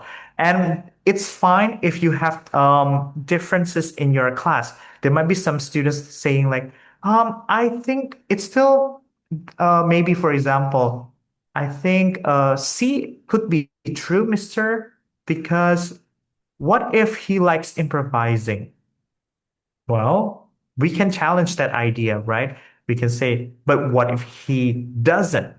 What if he actually doesn't enjoy it? What if he actually prefers to just stick to what he planned? Because if we take a look here, everything is about planning, making sure everything is in accordance to the plan, not about spontaneity or not about doing things just as we go. That's my opinion, right? So then we need to build that kind of perspective so your students can also think outside beyond this, basically. Okay. All right. Next one. Question 4. Oh, okay. Again, more than one correct answer. Which statements best describe cause and effect relationships found in the text? A, engaging the audience makes your slides more creative. Wearing neat clothes automatically guarantees presentation success. Reflecting after the session helps you improve future presentations. A tidy and well-lit background helps you appear more professional. Practicing your delivery helps reduce anxiety and makes you sound more natural. Oh, this one is actually pretty easy. Even though it has more than one, just make sure that you check one by one again, right? It's not our own idea, but about the text. A, let's check A. Engaging the audience makes your slides more creative. Which step is that? That's step number 1, 2, 3, 4. So does it say anything about making the slide more creative, maybe? No.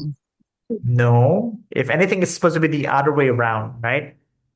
It's supposed to be the slides making us more engaging towards the audience.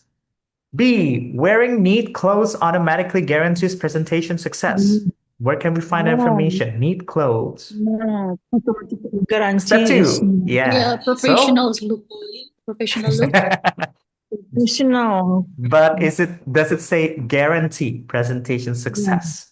Automatically Guarantee. guarantee. That's a strong word, right? It doesn't say. It just says help you look confident and professional, but doesn't say, oh, you will automatically look professional. It's not that strong. So be careful with that. C, reflecting after the session helps you improve future presentations. Yes. Step 5. Awesome. A tidy and well-lit background helps you appear more professional. D, true. True. Yeah. This one is similar to B, right? But this one is more truthful. B wasn't truthful because it was too strong. E, practicing your delivery helps reduce anxiety, makes you sound more natural. Yes. Yes, Yes. yes. Step number 3. Awesome. Very, very nice. Good. How many correct answers do we have? C. 3. 3. Okay. Nice. Last one for procedure text. Question number 5. After reading the text, how might readers feel about giving an online presentation? Doesn't say more than one answer. That means it's only one correct answer. A, confident because the text offers practical advice. B, nervous because online presentations are too complicated. C, confused because the text lacks clear instructions. Bored because the topic is not interesting. Uninterested because it focuses How too much on far? technology. Confident. Okay, Because all right. Okay, this is another inferential question, right? Because we have to assume, we have to make an assumption based on the evidence. After reading the text, how might readers feel about giving online presentation? Obviously, we don't want to feel nervous, bored, confused. These are all negative things. There's only one positive. So from elimination process, A is supposed to be the best answer here. Very, very nice. Good. All right. Next, we have 3 more, but the rest actually contain fewer questions, not as many as before. Before has 5, now we have like 3, 3, and then 4, right? So descriptive, I think everybody knows it already, right? But if you must differentiate this from recount text, for example, this is more in third person, more objective, more adjective based, and more, what is that called? It has more details, if I may say, for each of the content they have there. For example, personalized. this is the descriptive text we're going over today. I'll give you, well, this is longer than before, so maybe 1.5 minutes or 2 minutes to read this. I'll give you time to read first.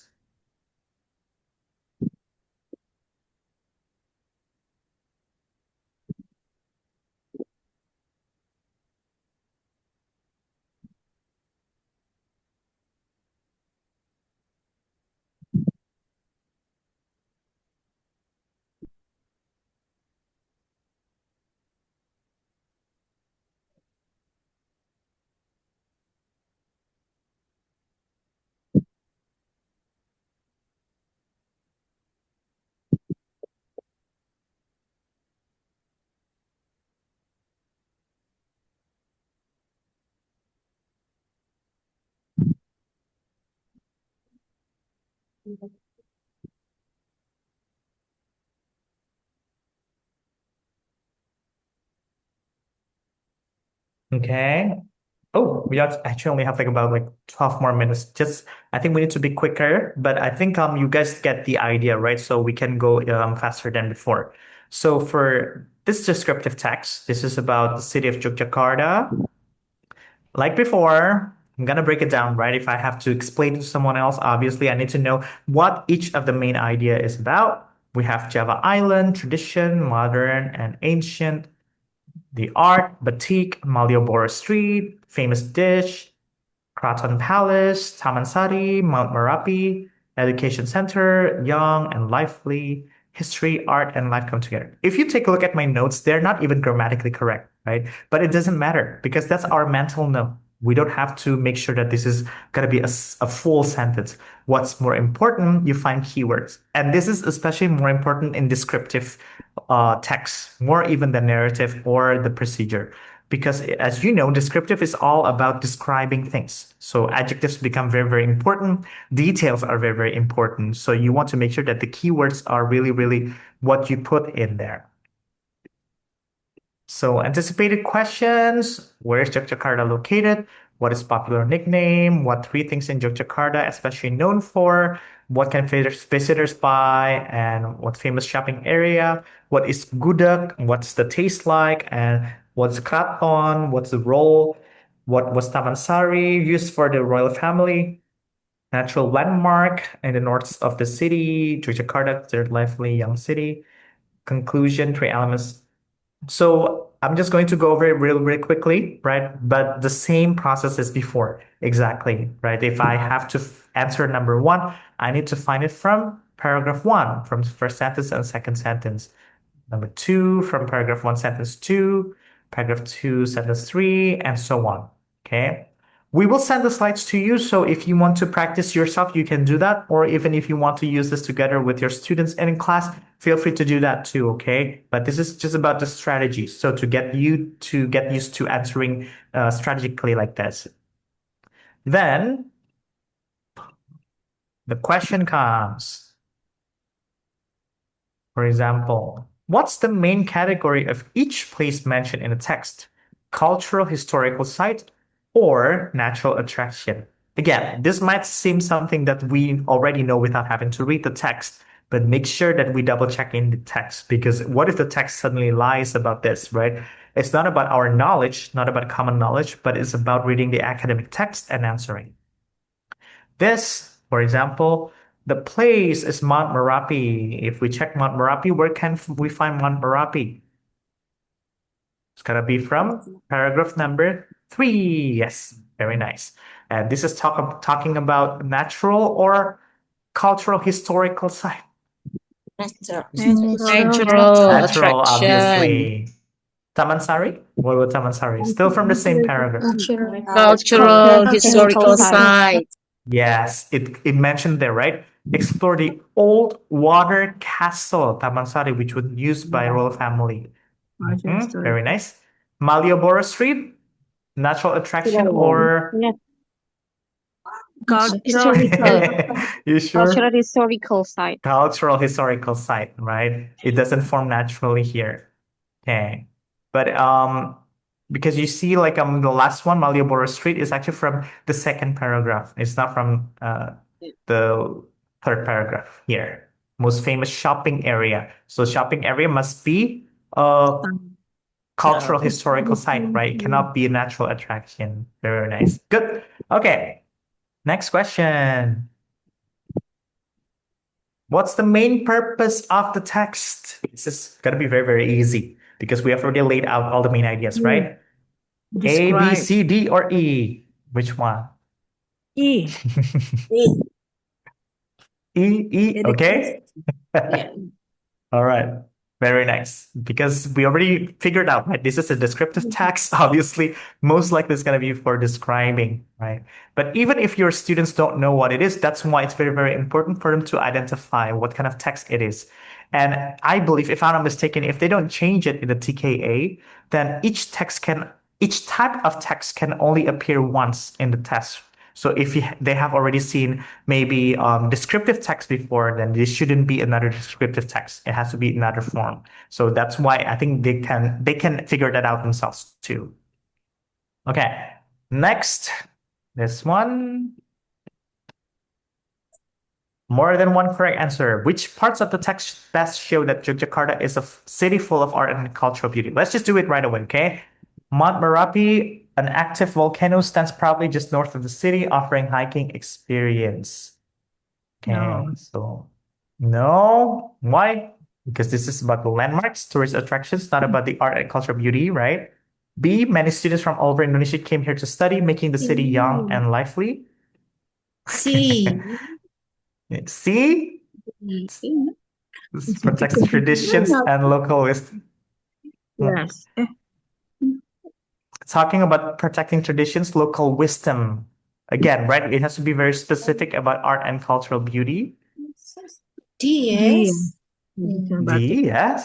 Traditional D batik and stores A. line the streets because batik is part of culture and art. A. Yes. Yeah, gamelan. So that's why it might trick us, right? Because C seems like it's correct, but it's not specific. That's why we need to make sure that it belongs to the text. The text doesn't mention it's part of the art. That's why it's not a correct answer there. Okay, two more texts left. So we have recount. Recount, as I have mentioned, right, it's more personal. So it has to be something like about like something that happened in the past. It's going to be about past tense. So it's also actually not that difficult to identify. But your students must really be comfortable enough with seeing past tense or present perfect, things that are happening in the past. This let's just go over it really quickly, okay? Because we're running out of time. But you can see, right, the sentences, even though this is also about Borobudur, right? You can see But this school trip is about my school trip. It's not about like anybody else's, or it's not about a factual information. It's just about mine, right? Mine alone. Subjective, very, very subjective. My classmates and I went on a school trip. So you can read it in detail later, but if we have to break it down in terms of the main ideas, I want to say the first paragraph is about my last year trip, learning about the history of Borobudur.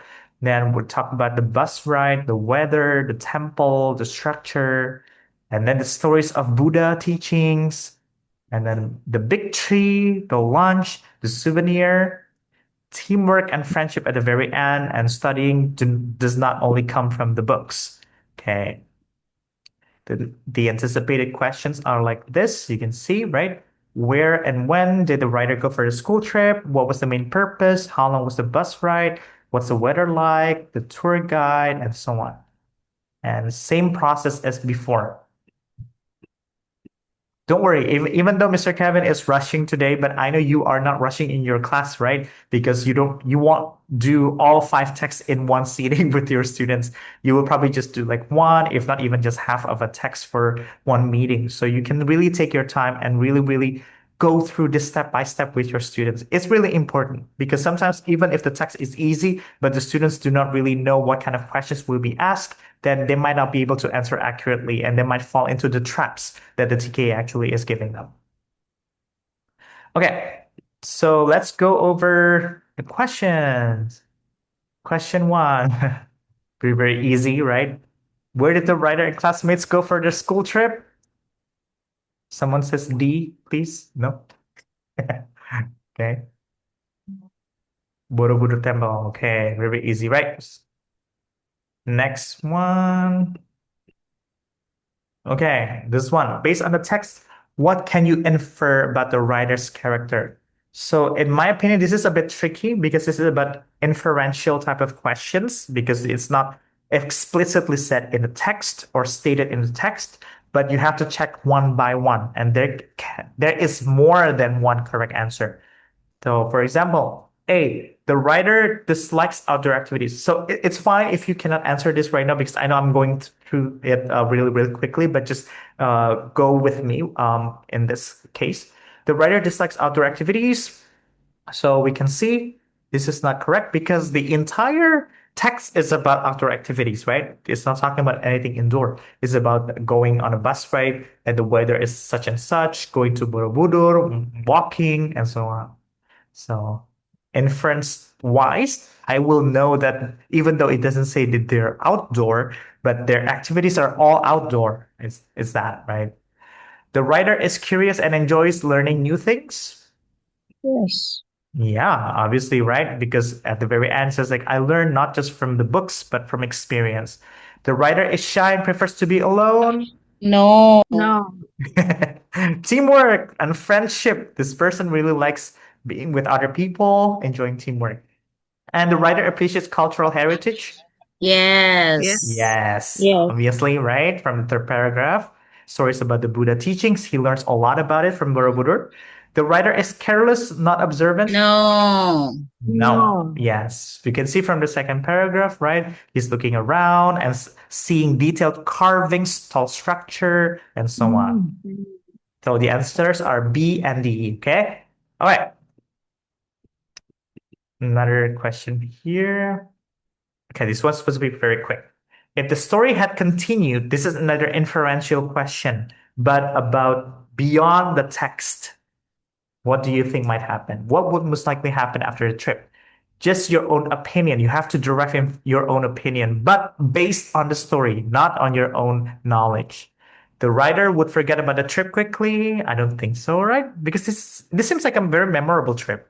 The writer would decide to visit another temple alone. Alone? Are you sure? He enjoys teamwork and friendship, right? The writer would write a report or share the experience with others. Could be, right? Because she said that, yeah, this teamwork and friendship, not just from the books. The writer would stop joining school trips in the future. Doesn't say anything about it at all. It seems like he wants to go another trip. And the writer would lose souvenir brought from the shop. Doesn't No. even say anything about the souvenir, right? Yeah, but okay. So C is the best answer. With inferential, you cannot just be like true, false, right? It has to be like what makes more sense. That's why this is critical reading. So which one has the best? Even if, let's say, my student would probably say, but Mr. Kevin, the last one is also possible. What did he buy? He bought a small keychain.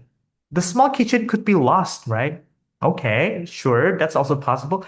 But if I were to predict the future, I think C is more likely to happen than E, right? What's the point of E happening? To show how careless he is? Probably not, right? We want to see like what is more related towards the text, not of the small detail that actually doesn't really matter. In this case, the small keychain is not about that. The story is not even about him being careless. It's about his experience.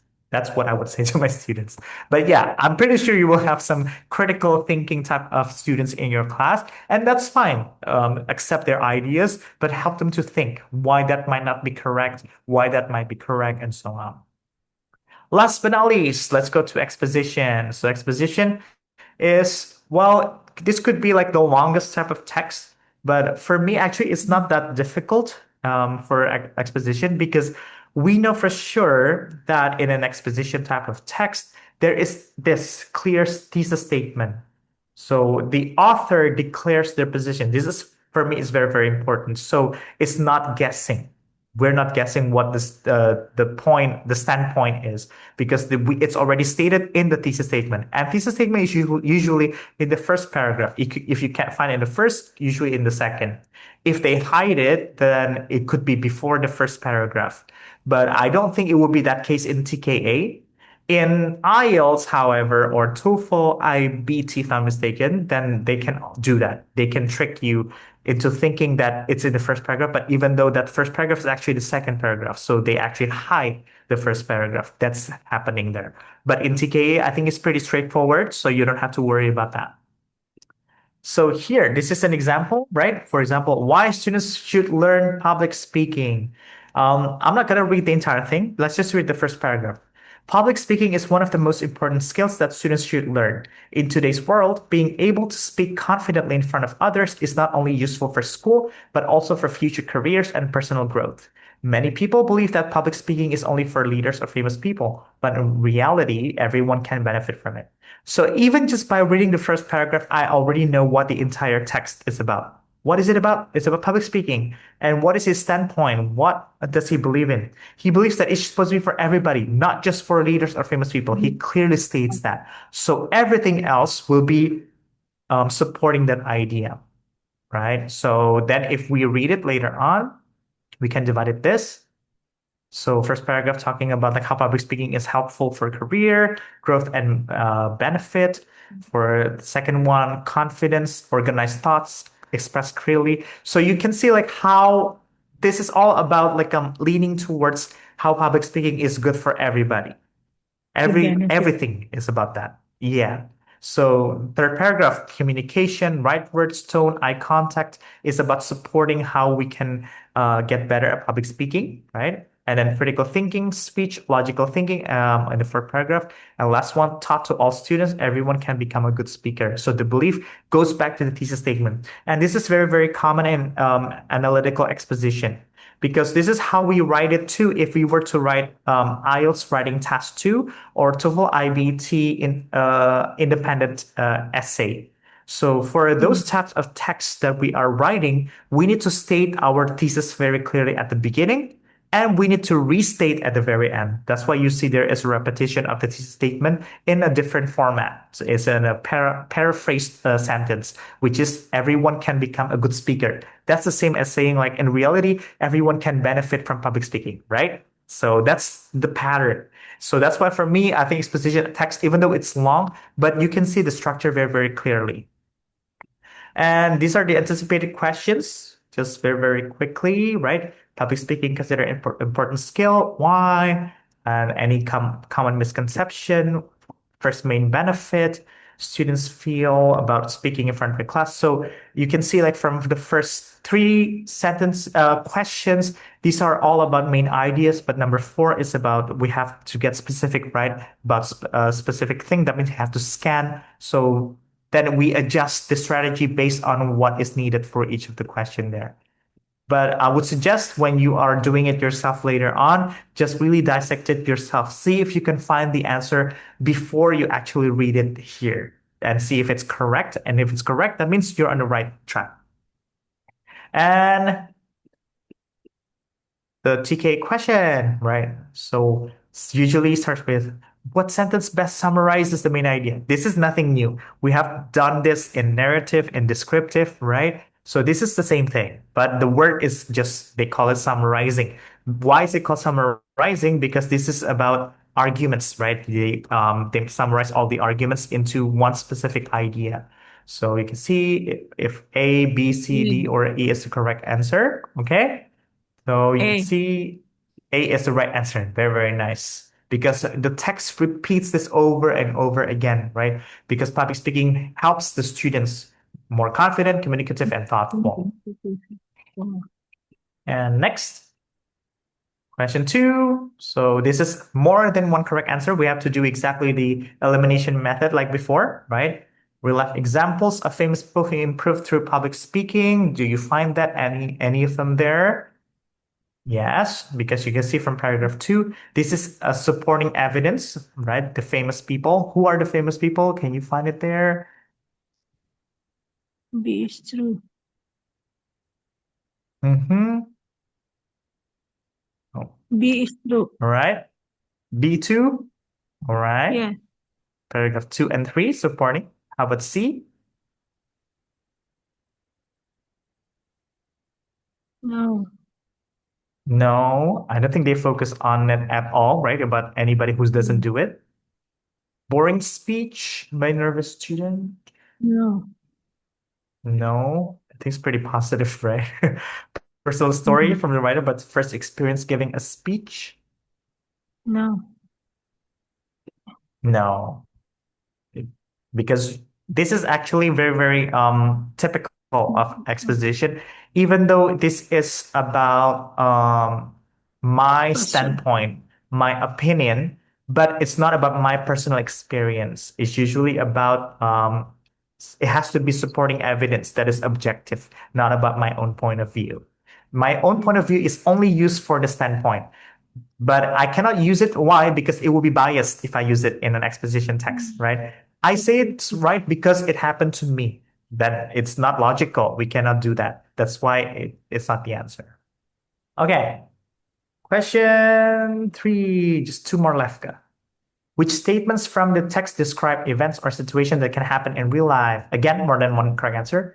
A, public speaking can help someone become invisible when nervous. No. Obviously not, right? Yeah. Not stated anywhere in the text. B, good speaker can make everyone agree instantly. This is more inferential, so it's not stated exactly. Are you sure? You can become persuasive. It can help. So I think this is the trend here for the teachers here. Be careful of strong words. It says like can make everyone agree instantly. The word instantly is the same like before when we had that problem, right? It says like for sure, exactly, automatically, be careful. If it doesn't say something like that, it's not absolute. C, students can magically memorize their speech without practice. This is easy, obviously not, right? D, students can learn to speak confidently in front of their classmates. Yes. And because we know this has to be more than one answer, even without looking at E, I know like I have to have another correct answer, right? So that's how I should do it. Good. And last one. Which statements show that the information in the text is valid and appropriate? More than one correct answer. A, the text uses emotional words but no clear explanation. I didn't really find anything emotional at all. Yeah. No. The text gives logical reasons supported by examples of how public speaking benefits students. It's pretty logical to me, right? Yeah, with evidence too. The text includes unrelated information about sports and hobbies. No. Nothing about sports and hobbies. Each paragraph discusses one clear argument that supports the main idea. Yes. Yes. Yes, very nice. The text only focuses on the disadvantages of public speaking. Only Nope. No. focuses. Nope. No, Nope. yeah. This is okay, very nice. Good.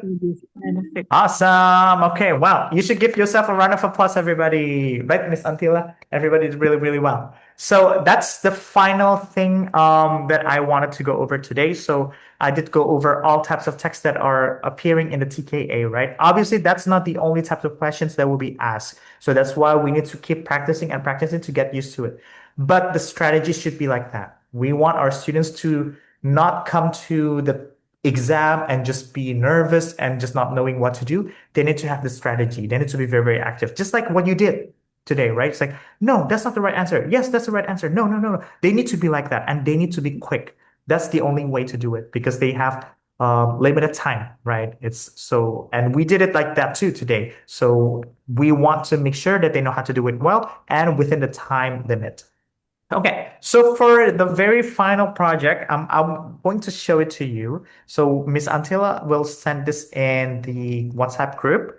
You can find it there. But as I have mentioned, I'm expecting you to actually, where is it? I need to click it first, right? There you go.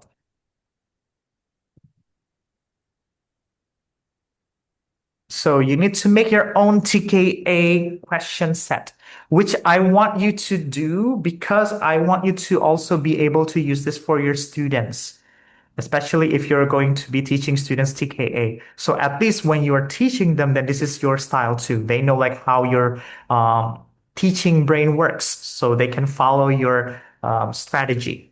So to do this, you just need to basically prepare all these 5 texts yourself. And I'm suggesting you to use AI. You can use Gemini, you can use ChatGPT, or you can use Cloud, whatever AI you want to use. But make sure that you are using what was covered in the muatan. Remember when we talked about it at the beginning today? In the muatan, it says like it has to be CFR level B1 between 250 to how many other words and so on within the limit of the vocabulary. So use that so you can create a very, very accurate text that might appear in the TKA. And for this, how many questions should I prepare, Mr. Kevin? Let's just do the very simple one, okay? Let's just do it like this. So 5 questions for narrative or historical text, 5 questions for procedure text, 3 for descriptive or the factual information, 3 for recount, and 4 for analytical exposition. And you can create it in Word or whatever you want to use. Maybe even if you want to use, let's say, like Canva, it's up to you. But I need to make sure that I'll be able to see it in a PDF form. When you are done, you compile it into one PDF file. So it looks like it's readily presented for anybody to use it. And when you're done, just you can write your name there, your school name, and you can download the project guidance here. Once you download it, then it's like a PDF file, right? It's just same thing, has more details. You can check the competency, sub-competency yourself. You can even choose the questions from the question set here, or you can also use AI to help you with that. That's fine. But again, it's not me against AI or anything. Just make sure that you proofread and double check. Don't just accept it as the way it is, because sometimes AI can make mistakes too, and they can even make things of overly complicated or oversimplifying things. And that's not what I want. I want you to be able to use it in your class as realistically as possible. Okay. And I gave you an example here, what it looks like. So if you want to create it like this, feel free to do it like this. This is from what we talked about today, from the first example, the narrative text example. Then I created the question like this, and I gave the answer and also the explanation. So basically just that. I want you to create it yourself. It's not supposed to be hard, but what is more important is that it is accurate, that you follow the rules and the guidance. Anything else? Once you're done with the PDF file, just upload the file here, and then you're good to go. And then I will give you another comment, and Miss Antilla will help me to process all the comments later on, and we will process it together with also your certificates. because with the certificates, they will be sent after you submit all the projects, and we make sure of your attendance. And yeah, because there's gonna be like a reward or something from Miss Antilla. We're gonna hear it soon. But for me, that's it. So basically, once you're done, just upload your file and press submit, and I will check your answers. Okay, I hope that's clear and it's not too complicated. I try to make it as simple as possible, but the main idea, if somebody asks Miss Antilla or asks me, what should I do for the final project? I want you to make your own TKA questions. That's it, basically. All right. Okay. So I think that's enough from me. I'm gonna give it back to Miss Antilla, maybe for additional explanation, or if there's gonna be like some questions, if we can answer. If we don't have time, don't worry. I will answer any questions in the group chat as well. Okay. Right, Miss Antilla, the floor is yours. Thank you so much, Mr. Kevin, and thank you so much, everyone. It was truly a very engaging session. I watched you actually answer the questions by um, opening your microphone, answering on the chat box. It was really nice to see. It's nice. Okay, I just want to give a little bit information about something. So maybe to motivate you to do the project task too as well. 1 second. Okay. Yeah. Okay. So as I have mentioned earlier in our early sessions, so you will be getting an access, not an access, an access to our TKA package, TKA prediction test, and also a referral code. A referral code means when you give that code to someone else, you will get a cashback for that. And this is the original price for the TKA, and it will look like this. So when you click take a test, it will land you to the platform, our TKA prediction test. So it will be looking like this. We made it as simple and we made it as similar to the TKA that is provided by Kementerian as well. Jadi contohnya seperti ini, question list-nya ini bisa dikerjakan oleh murid dan oleh guru. So I think this is gonna be very beneficial for you and your students, especially if you want to practice this during the class. Yeah, gitu.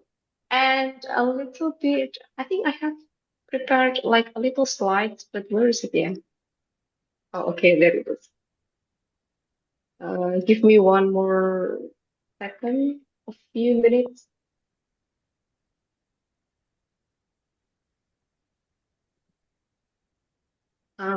Yeah, the connection is not really that good today. Oh my God. Okay, I think it's in. All right, looking back to our training syllabus. So we're now in the second lecture, which is our third session. And for the project that was given by Mr. Kevin recently, the deadline of the submission is on Monday, 31st August 2026 at midnight. And then after that, we will not be accepting any submission because the form will be closed at that time. So please submit it between today and Monday, 31st August 2026. And to remind you again, we're going to have some winners for our sessions. So the first winner, we will also have a second winner and also third, fourth, and fifth. I don't know why there are two fourths in there, but there will be 5 winners in total based on the result. And we're going to pick the winner based on a lucky draw. So there will be 5 chosen. And to be able to qualify for the lucky draw, you need to post about the training. It can be about anything. It can be about the Zoom session or about the feedback from Mr. Kevin or about the process that you do when you do the project task. It's about anything related to the training. And please upload it on your social media. If you don't use Instagram, you can also upload it on your WhatsApp and mention one of us. It can be me, Mr. Kevin, or Maya, or Mbak Maya. And then you need to complete a Google review that will be given to you in the attendance form after this. And this one is also important, complete project task 2. So we're also excited to see your result about the task 2 project. And yeah, I think that's everything that is that I just want to say to you. And now I'm going to share the attendance form. 1 second. Everyone has been waiting for the attendance form.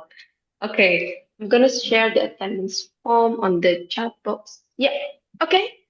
Bapak Ibu, I have shared the attendance form, but before that, oh, thank you for reminding me, Mr. Kevin. Let's take a picture together. I almost forgot. So please open your camera, sir and miss. We're going to take a picture. This is our last Zoom session, and please give us your biggest smile, even though it's already almost Maghrib, yeah. Okay, all right. We will count. I will count to 3, yeah. Okay. 1, 2, 3. Another one, Mr. Kevin. All right. Okay, another one. 1, 2, 3. All right. One more, or is it enough? One more. All right. 1, 2, 3. Okay, I guess that's enough, Mr. Kevin. Thank you so much. Thank you so much, Miss and Mr. for coming. We really appreciate your enthusiasm and your participation.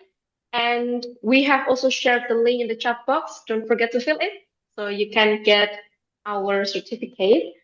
And we are also looking forward to look at your project after. Thank you so much and enjoy the rest of your day. Assalamualaikum warahmatullahi wabarakatuh. Waalaikumsalam. Thank you so much, Thank everyone. you See you so next much. time. Yes, Goodbye. Thank you, bye-bye. Thank you, everyone. everyone.